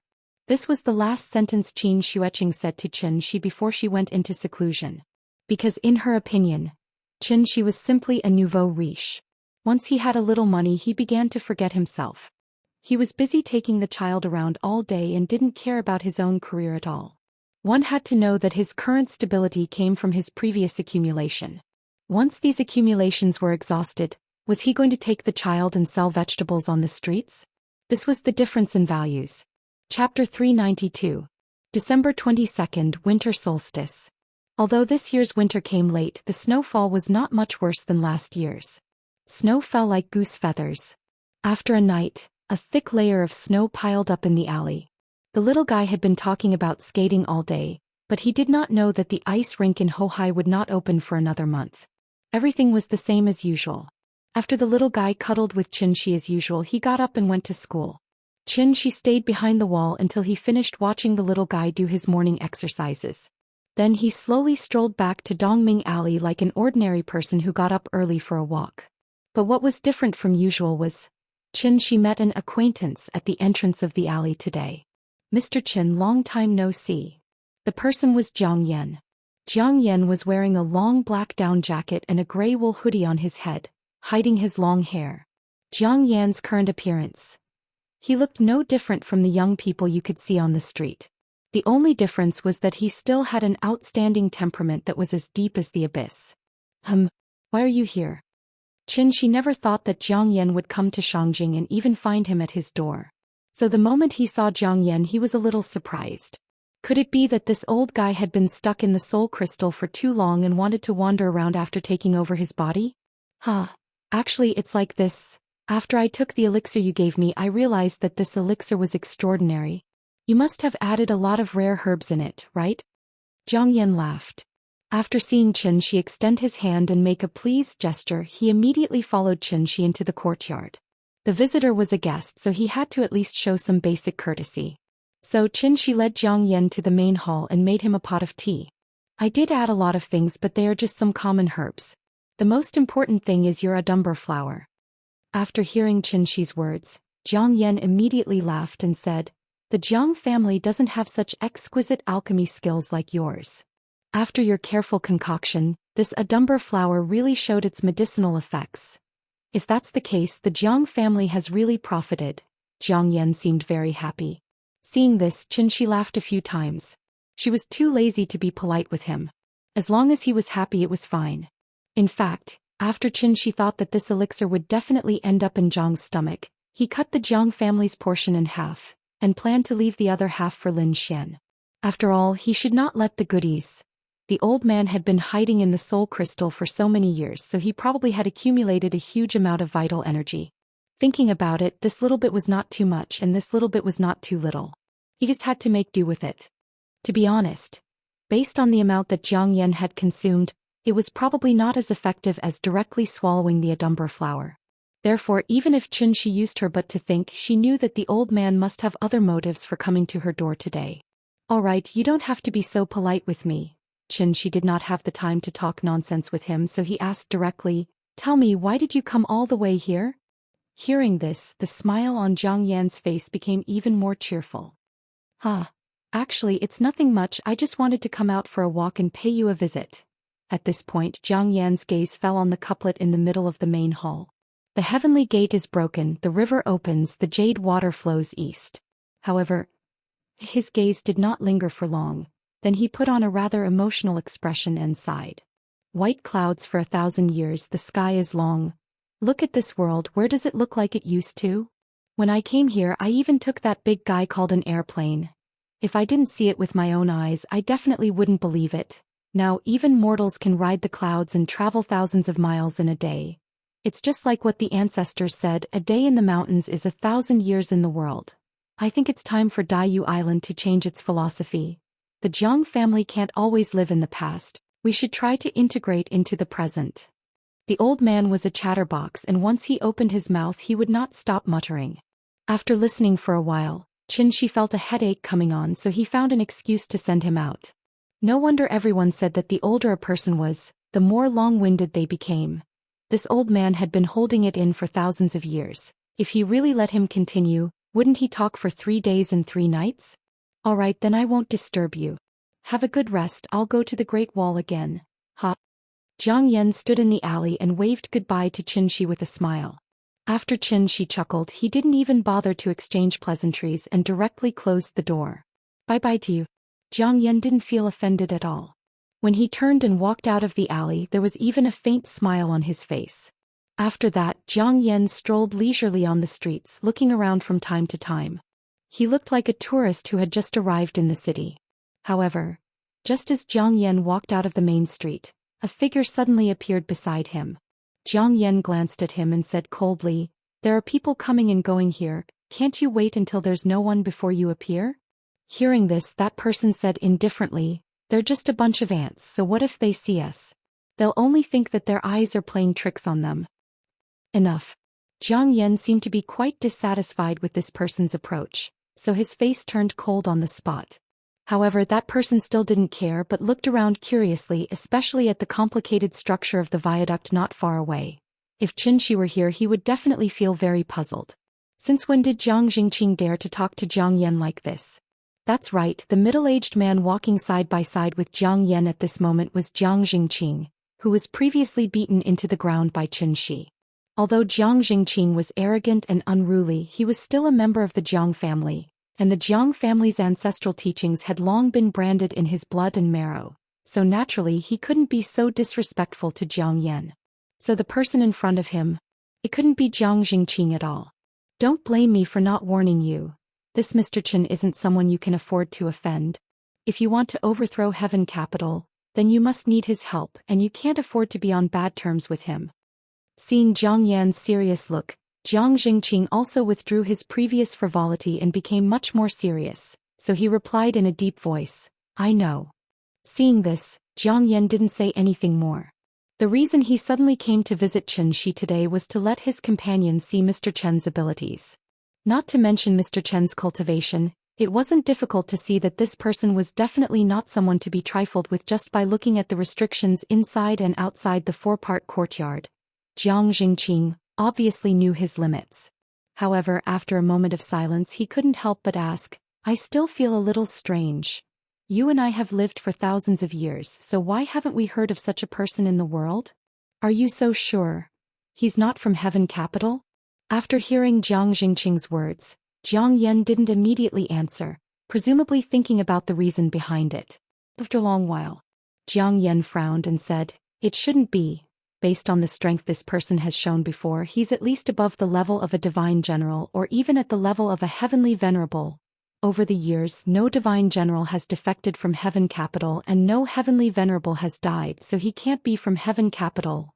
Moreover, I think Wuxia really doesn't seem to know him." Hearing this, it was Zhang Jingqing's turn to be silent again. It wasn't until the two of them walked side by side for a long distance that Zhang Jingqing said with a serious face, "I think this matter needs to be considered at length, so don't act rashly." Chapter 393. December 24th. Christmas Eve. Christmas Eve. With the rapid development of Wuxia over the years, the common people gradually began to understand and accept Western culture. Christmas was the most important holiday in Western countries. No matter how much Donghua Gate Kindergarten promoted traditional culture, they could not deliberately ignore it. Otherwise, how was it different from closing the country off? Therefore, Christmas was the only Western festival that Donghua Gate Kindergarten celebrated. Since it was a holiday, they naturally had to arrange themed activities. Playing with the children was secondary. The school mainly wanted the children to understand the differences between Chinese and Western culture more easily and understand the meaning of Christmas. They also hoped to cultivate the children's interest in learning English. After all, no matter how Wuxia developed in the future, it was imperative to integrate with the international community. Therefore, learning English was definitely beneficial to the children. The winter break would start in the middle of next month. Therefore, the kindergarten would usually set this day as the Winter Parent-Child Activity Day, requiring the parents to attend. The parent-child activity could not only promote the emotional exchange between the children and their parents, but it was also beneficial to the healthy growth of the children's body and mind. Naturally, its importance was needless to say. The kindergarten hoped that every child's parents could be present. For this reason, they gave the parents a notice half a month in advance, which could be considered as leaving sufficient time for the parents to prepare. Qin Ruoying originally wanted to participate. However, because she had taken the largest portion of the elixir some time ago, if she did not go into seclusion to digest it in time, much of the medicinal effect would be wasted. The Adumber flower was so precious. Wouldn't it be a pity to waste it? Qin Ruiying's aptitude was very ordinary. If she did not rely on external help, then when would she be able to break through to the celestial being level? She had no choice but to repeatedly persuade her. After the little fellow said that she must let her mother have a good rest, Qin Ruiying reluctantly returned to her room and went into seclusion. Qin Ruiying could not be present, and She had other arrangements that day. Therefore he had to find someone to take care of Nian for him temporarily. This important task, naturally it fell on his sister-in-law's shoulders. For this, She specially called out his sister-in-law who was in seclusion. Qin Xueqing had always been impatient with Nian as if she didn't like children. However, she knew very well. Qin Xueqing was a typical example of a woman who said she didn't want to, but her body reacted honestly. Nian was taken care of by her sister-in-law, but the brothers were in trouble. The last time the two of them complained in the classroom that they didn't have a father, so She wanted Xia Kaiji to attend the Christmas party in person, hoping to ease the estrangement between father and son. After all, blood is thicker than water. When She proposed this idea, although Gu Lao still felt a little uncomfortable in his heart, he did not speak out against it. On the other hand, the reaction of the two brothers was obviously a bit too extreme. We don't have a father. No, there isn't. We don't want daddy. I just want my mother. The two brothers said one after another, and no matter what, they refused to acknowledge this father. This made Xia Kaiji, who was hiding outside the tea house, so sad that he shed tears. When he received Shi's call, Xia Kaiji was full of joy, thinking that Gu Lao had finally forgiven him. Unexpectedly, the children actually refused to acknowledge him. How could Xia Kaiji not feel sad? She tried to persuade the two brothers, but how could children easily give in when they were stubborn? Whoever tied the bell should untie it. She suddenly thought of Gu Yao, so he used the soul crystal to directly summon Gu Yao's soul back. After this period of recuperation, Gu Yao more or less recovered some of her consciousness. After being summoned by Shi, she quietly floated over the tea house and saw everything that happened in front of her with her own eyes. Gu Lao sat in the booth sullenly. The two brothers stood on the side crying endlessly. Xia Kaiji hid in the corner and silently wiped his tears. From the day she passed away, this happy family had already been shattered. Gu Yao was just an ordinary person without the support of a profound cultivation base. Even with Shi's help, how long could her soul last? 3 years, 5 years, or 10 years. In the end, she would disappear from the world just like water evaporating. Not a single trace of her could be found. She was gone, but the children were still there. Even after 10 years, they would only be 15 or 16 years old teenagers. Gu Lao was already old. Did he really want them to grow up alone like wild children without anyone to rely on? Gu Yao was persuaded by Shi, and she finally figured it out. After the resentment that had shrouded her heart for a long time dissipated, her soul seemed to be a little purer. Then Gu Yao quietly came to the two brothers.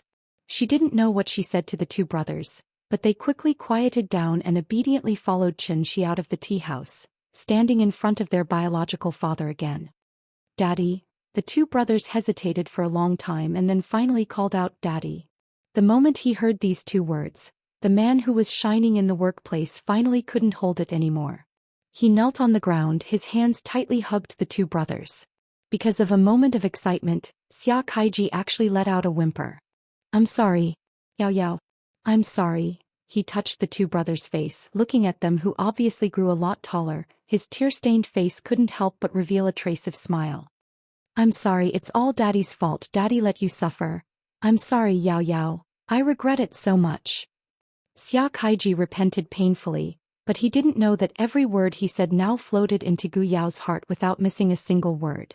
Gu Yao came to Xia Kaiji's back as usual, gently hugged him from the back. But it was a pity. Xia Kaiji could no longer feel that kind of feeling from before. Shi quietly returned to the tea house, leaving the warm moment to Xia family's father and son.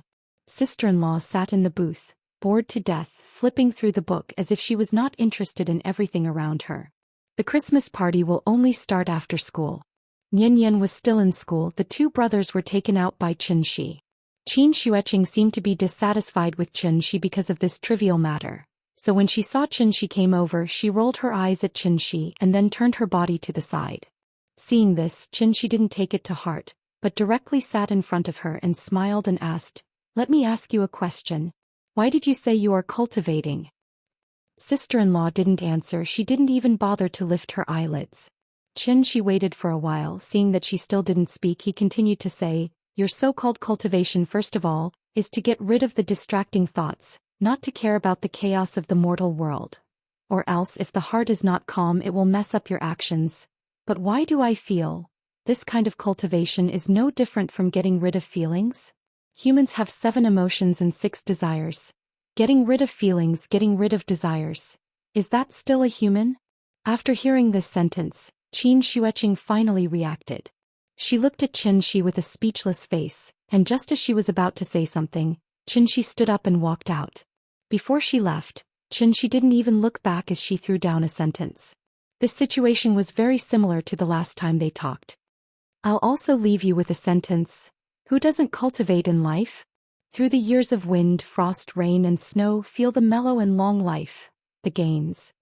Chapter 394. 7 o'clock in the evening. The lanterns were lit and the night was still dark. Shangjing City was shrouded in darkness, and the Forbidden City was sleeping soundly. Donghua Gate Kindergarten, which was only a street away from the Forbidden City, was brightly lit and lively for the first time today. The children had just finished dinner when the Christmas-themed party slowly began. Shangjing's winter was very cold, so the party could only be held in each class. Under Xianxia's repeated requests, Xianxia reluctantly walked into the classroom. It had to be said that Xianxia's image was indeed very outstanding. As soon as she stepped into the classroom, she successfully attracted everyone's attention. The classroom, which was noisy before, instantly became much quieter because of this. Which child's parent is this? So beautiful. Why haven't I seen her before? Is she a star? I don't know, this is the first time I've seen her. Look, she's here, she's here. In the classroom, regardless of gender, age, everyone couldn't help but look at Xianxia a few more times. There were indeed many good-looking people in this world. Almost all of them were beauties in magazines and on TV, but it was extremely rare to see a beauty in real life. Beauty was one thing, but the other was because of temperament. When a living person stood in front of you, the temperament she exuded would directly affect the overall beauty of this person. Xianxia was indeed very beautiful. But what was really eye-catching about her was actually her temperament, which was like an iceberg. Extremely beautiful but at the same time daunting.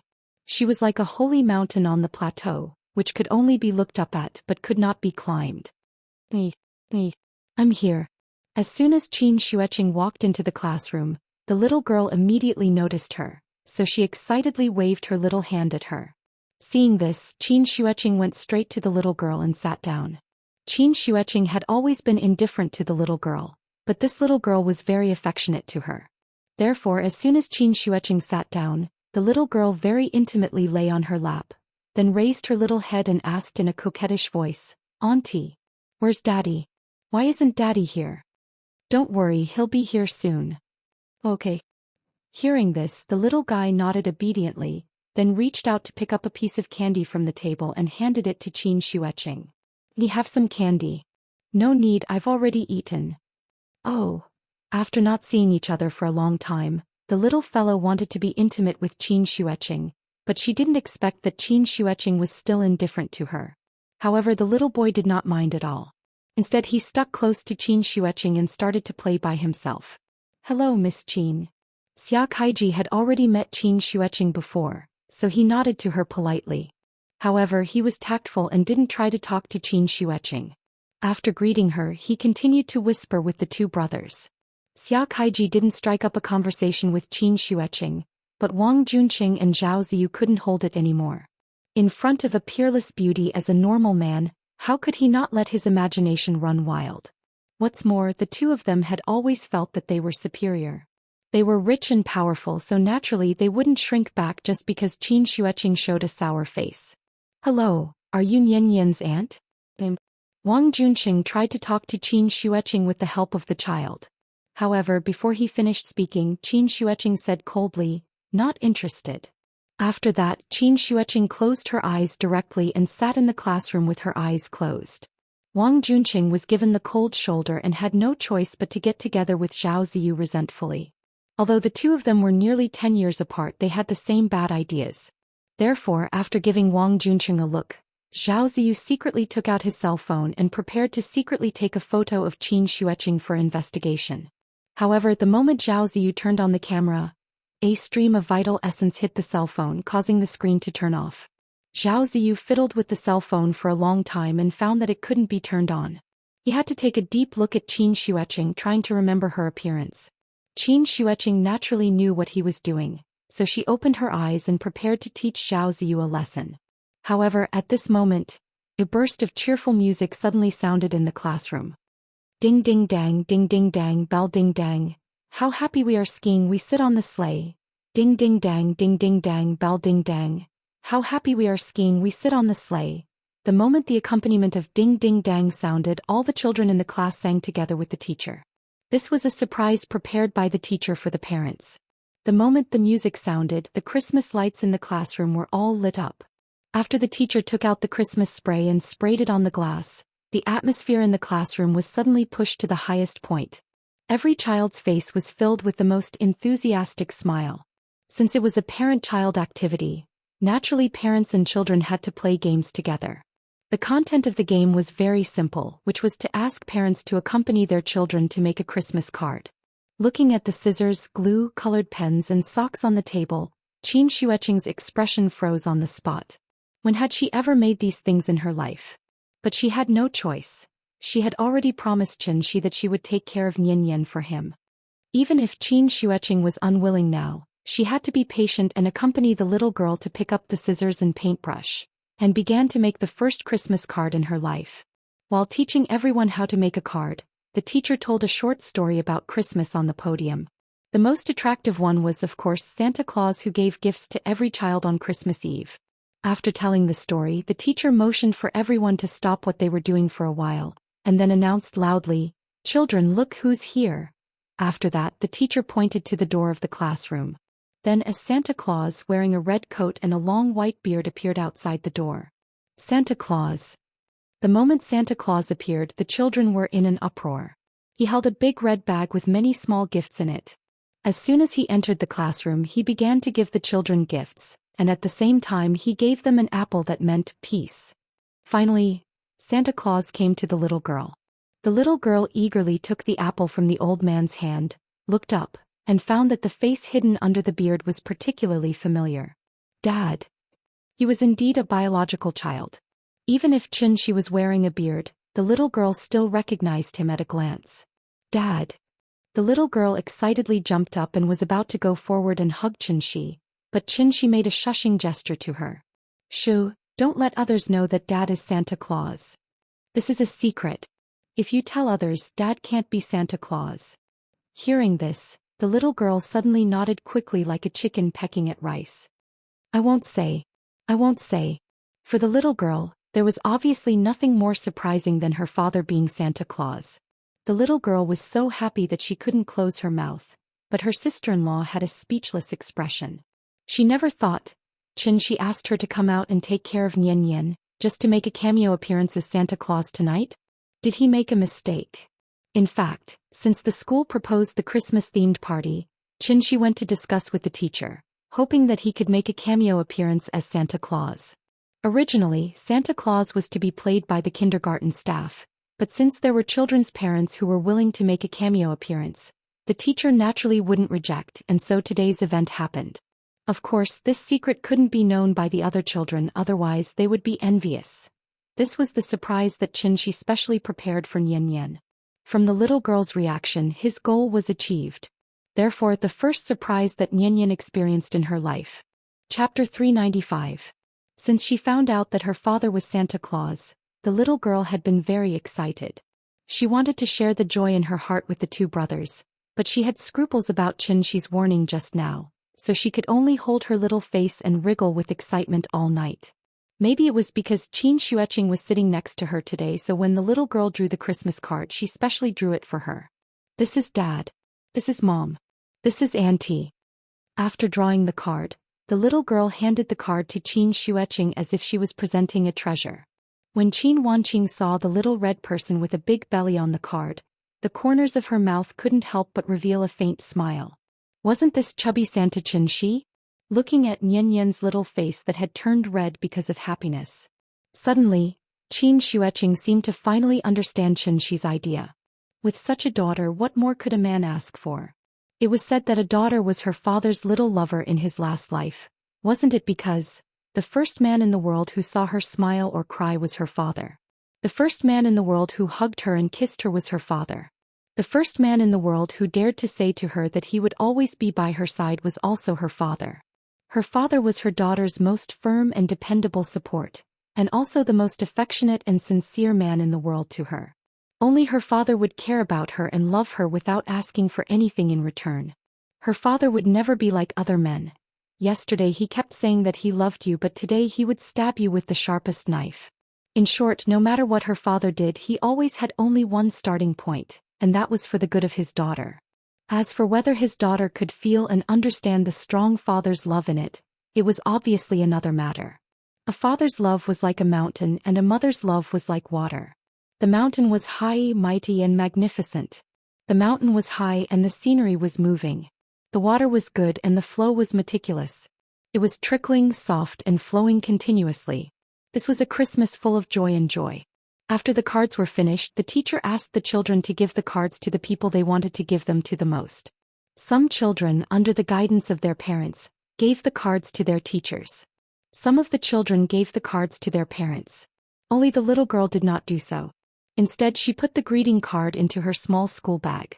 The teacher noticed her unusual behavior, so he came to her side and gently asked her who she wanted to give the card to. Hearing this, the little girl stared at her with her big eyes and asked in confusion, "Teacher, didn't you say that if we give the patients a card they will get better faster? Mom is sick. I want to give this card to my mother. That way Mom will recover faster." After saying that, the little girl patted her school bag like a treasure. It seemed that she had high expectations for this greeting card. She had lied to her that her mother was sick, and the little girl had always kept this matter in her heart. Patients needed more care and attention. This 5-year-old child had already learned how to care for others. Qin Shueqing fell silent. She gently stroked the little fellow's head but didn't say a word. Because she finally understood. What exactly was his sister searching for back then? 10,000 Holy Valley was too cold. The stubborn feudal clan rules restricted her thoughts. So all along she only had one pursuit in her heart. That was to cultivate and cultivate again. Why cultivate? To ascend. But wasn't ascension another form of liberation? It was only at this moment that Qin Shueqing truly saw her own heart clearly. She seemed to be strong and decisive, but in fact she was much weaker than Qin Ruing. At least, her sister could violate the clan rules in order to pursue what she wanted, but she could only numb herself by cultivating day and night. Just like what Xianxia said, humans had 7 emotions and 6 desires. This was an unavoidable fact. If one extinguished their emotions and desires, would they still be human? Looking at Nian's innocent and beautiful smile, Qin Shueqing suddenly felt enlightened. She closed her eyes, and the vital energy in her body suddenly began to flow slowly. Under her influence, a faint breeze suddenly blew through the originally closed doors and windows of the classroom. The wind blew the paper on the picture album on the table, and also gently brushed the faces of all the children. No one noticed that something was wrong with her. This woman with exceptional talent and excellent aptitude. She actually had an epiphany just like that. At this moment, Xianxia had also changed and returned to the classroom. He noticed that Qin Shueqing was acting strangely, so he immediately set up a restriction to ensure that her epiphany would not be disturbed by the outside world. "Dad, what's wrong with Auntie? Auntie is tired. Let her rest for a while. She'll be fine soon." "Then let's speak softly. Don't disturb Auntie. Good girl, you're sensible." His sister-in-law had an epiphany. After the Christmas party ended, she went home and shut herself in. The secular world tempered her heart and she took it with equanimity. The world was full of disturbances and her heart reflected the secular world. She just casually gave some advice, but he didn't expect Qin Shueqing to understand it completely. She didn't know whether to laugh or cry about this. After all, this question was obviously beyond the scope of the syllabus. Perhaps this was what they meant by, "Flowers planted with the intention do not bloom, but willows planted without the intention do." Ever since she found the Earth Soul, Qin Xueqing's cultivation level shot up like a rocket. Qin Ruiying had the best resources, but her cultivation progress was still like a tortoise's crawl. There was no obvious improvement at all. Everyone had their own fate. Fortunately, Qin Ruiying was not a narrow-minded person. Otherwise, she would be depressed to death if she saw the situation. December 31st. It was the last day of the year. She waited outside the West Wing door, like a father waiting for his child to be born. He paced back and forth in the courtyard, slightly anxious. Suddenly, a strong wave of spirit energy surged out from the West Wing. She immediately jumped into the room as if he had been electrocuted. As soon as he entered, he saw Qin Ruiying sitting cross-legged on the bed and looking at him with Ying-Ying's smile. Qin Ruiying had finally fully digested the effects of the spirit pill and officially came out of seclusion. "Come, Ying-Ying, let me see if there are any side effects." As She spoke, she moved closer to Qin Ruiying with a bashful face. In fact, Qin Ruiying had only broken through to the diviner stage. It wasn't a forced breakthrough, so how could there be any danger? She was taking the opportunity to take advantage of her. Seeing this, Qin Ruiying didn't hesitate. Instead, she offered her red lips and gently pecked Shi's face. "Not enough, not enough. You have to do it here too. In your dreams, not kissing? Then I'll kiss you instead." Stop fooling around. Come on, just one." They were obviously an old couple, but when the two of them were together they were still as sweet as before. After a round of lovemaking, Qin Ruiying gently leaned on Shi's shoulder and then chatted with him casually. "How has Nian been doing during this time?" "Very good. She even made you a greeting card." "When is the school holiday?" "Around the middle of next month." "So soon? Why don't we take Nian out for a trip when she's on holiday?"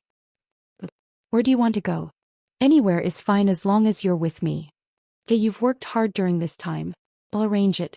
When the time comes, let's go on a trip around the world as a family. How about that?" The word cultivation was never the topic of conversation between husband and wife. They preferred to live in the moment and enjoy the sweet time with their family. And this should be the so-called happiness, right? Therefore, the only thing She wanted now was to let this happiness continue to last. No one could ruin his happy life. Chapter 396. January 3rd. After the New Year's holiday, Nian and the two brothers reluctantly returned to school. They had a great time during the holiday. The short time he spent with his son made Xianxia experience a kind of happiness that he had never experienced before. Therefore he came to the tea house every day. No matter how Gu Lao gave him a hard time, he acted like nothing had happened and followed the three children around shamelessly. No matter what the children wanted, Xianxia would immediately run to buy it for them. Looking at his eagerness, people who didn't know would think that he had a mistress outside. As a father, Shi could naturally understand Xianxia's feelings, so he didn't deliberately reject him. Instead, he gave him the responsibility of taking care of the children. In this regard, Xianxia certainly couldn't ask for more.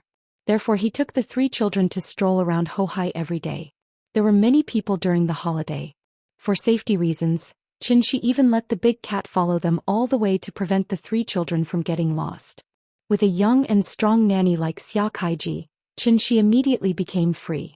He could finally free up some time to spend a few days with Qin Ruiying in their sweet two-person world. Falling in love, getting married, having children. Each stage would give people different insights. After changing from a two-person world to a three-person world, life would become trivial and repetitive, and there would no longer be the romance when two people were together. Even if 500 years had passed, Shi was still a romantic person. So every morning, as soon as Xianxia took the three children out of the tea house, Shi took Qin Ruiying to start their honeymoon trip.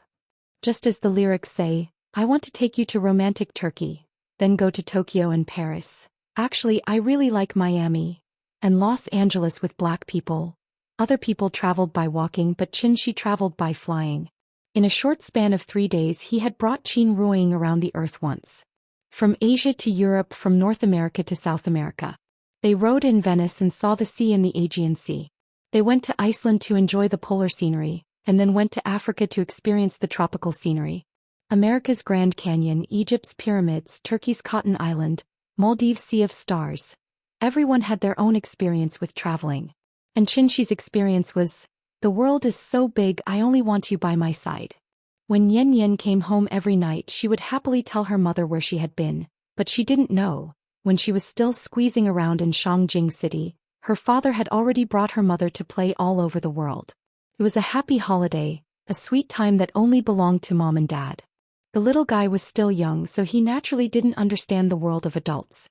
Perhaps out of compensation, Xianxia decisively decided. When Yan Yan turned 16, he would take her to travel around the world. She was a girl after all, so she naturally had to be pampered. The higher one's horizons were, the harder it was for them to be fooled. In this regard, Xianxia even had a malicious fantasy. When Yan Yan grew up, if a boy chased her and said that he wanted to take her on a trip, Yan Yan would respond with disdain, "Where are we going? The moon? If it's not the moon, then stop, my dad has already taken me to play all over the world." Thinking of this, Xianxia's mouth couldn't help but reveal a smug smirk. He really wanted to know, under his wise guidance, who could easily trick Yan Yan away from him. "Umph. How dare you lie to Yan Yan? I'll break your leg for you." The holiday was over, and the days immediately returned to the usual peace. Xianxia seemed to be idling around all day with nothing to do, but she was secretly playing a big game of chess. The reason why he suddenly took Qin Ruoying on a trip around the world was, on one hand, to enjoy the two of them, and on the other hand, it was completely because of Wuxia. As the saying goes, if you don't kill the snake, it will eventually be harmful. After Wuxia escaped with serious injuries, Xianxia did think of looking for him.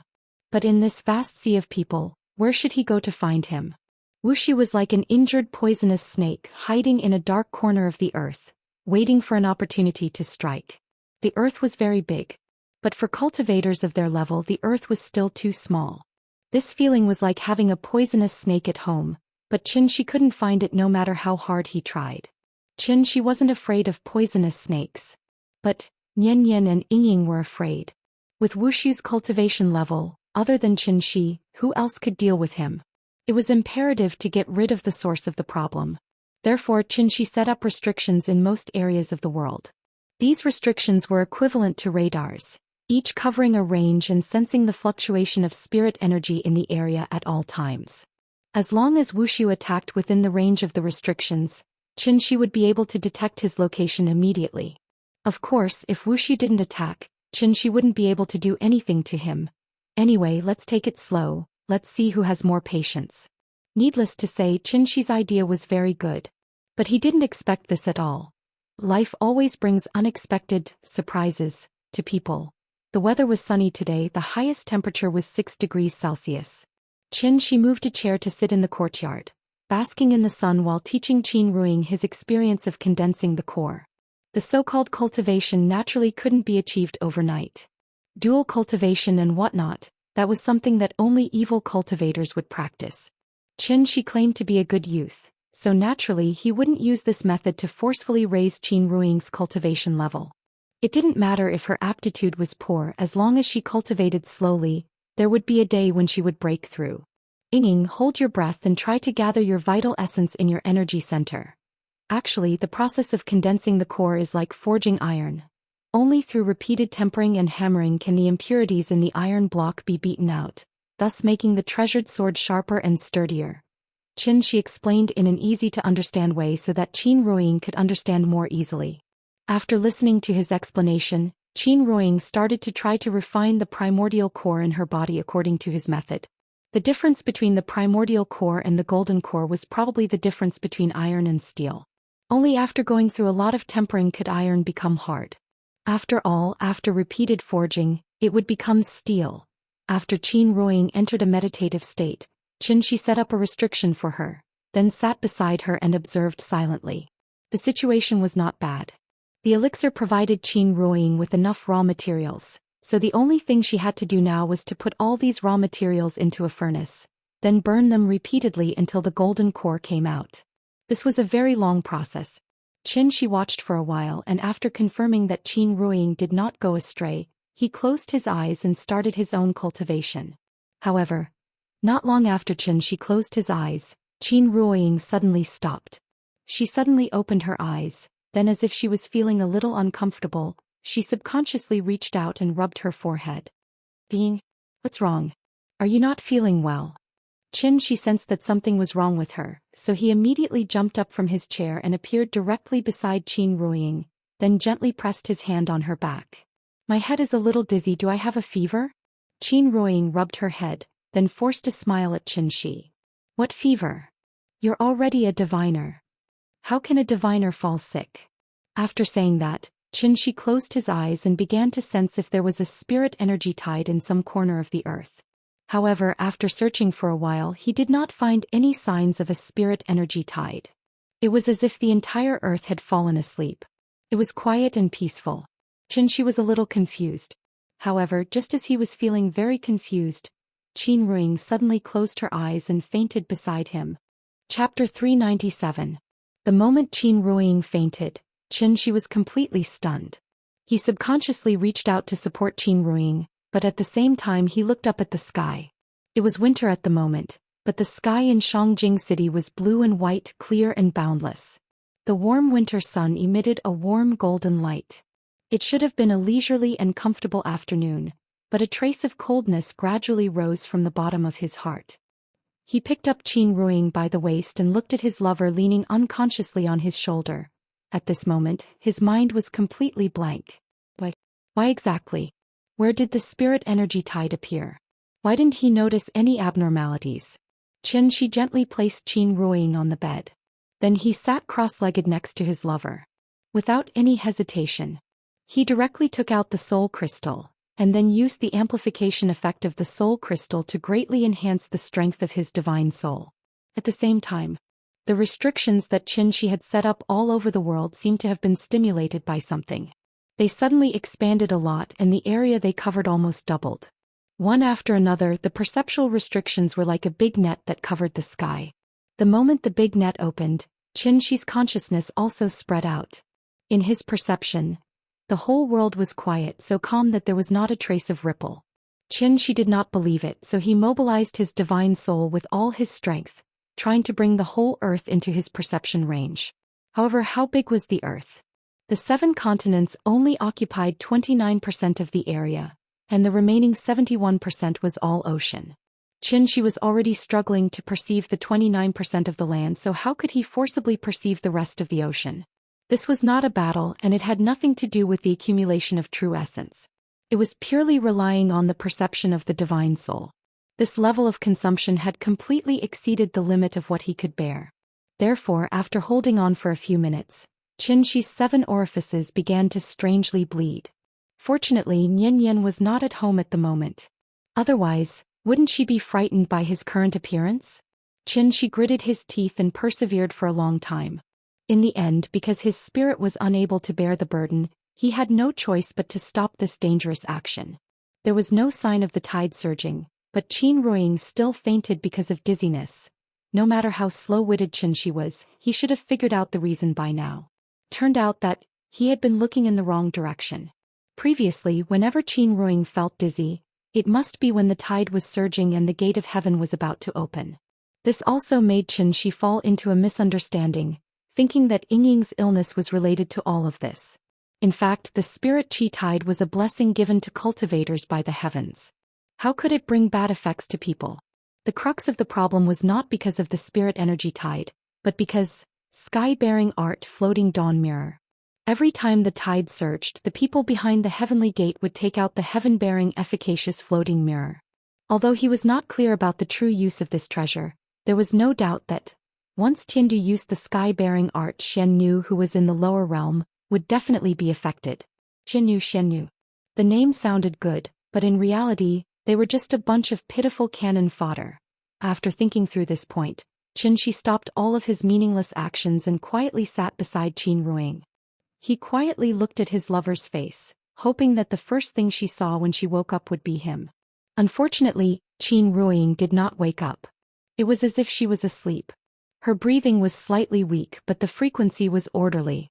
Xianxia waited silently.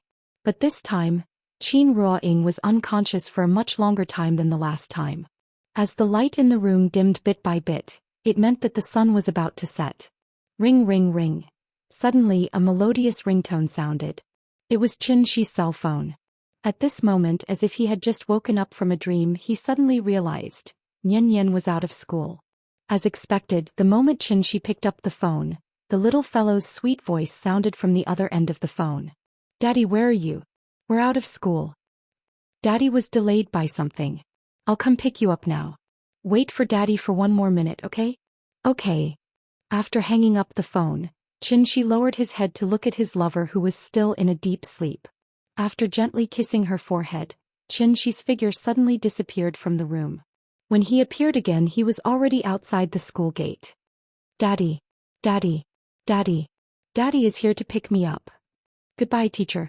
As usual, the moment the little fellow saw Xianxia, she immediately raised her little hand, stepped forward and ran towards him excitedly. After Xianxia picked up the little fellow from the ground, the two brothers who had been following the little fellow finally relaxed and waved goodbye to the little fellow reluctantly. The two of them were now picked up by Xia Kaiji's car every day. Naturally, they did not have to trouble Xianxia every day. Daddy. Teacher taught us how to sing today. And what song? Two tigers. After saying that, the little fellow grinned very proudly.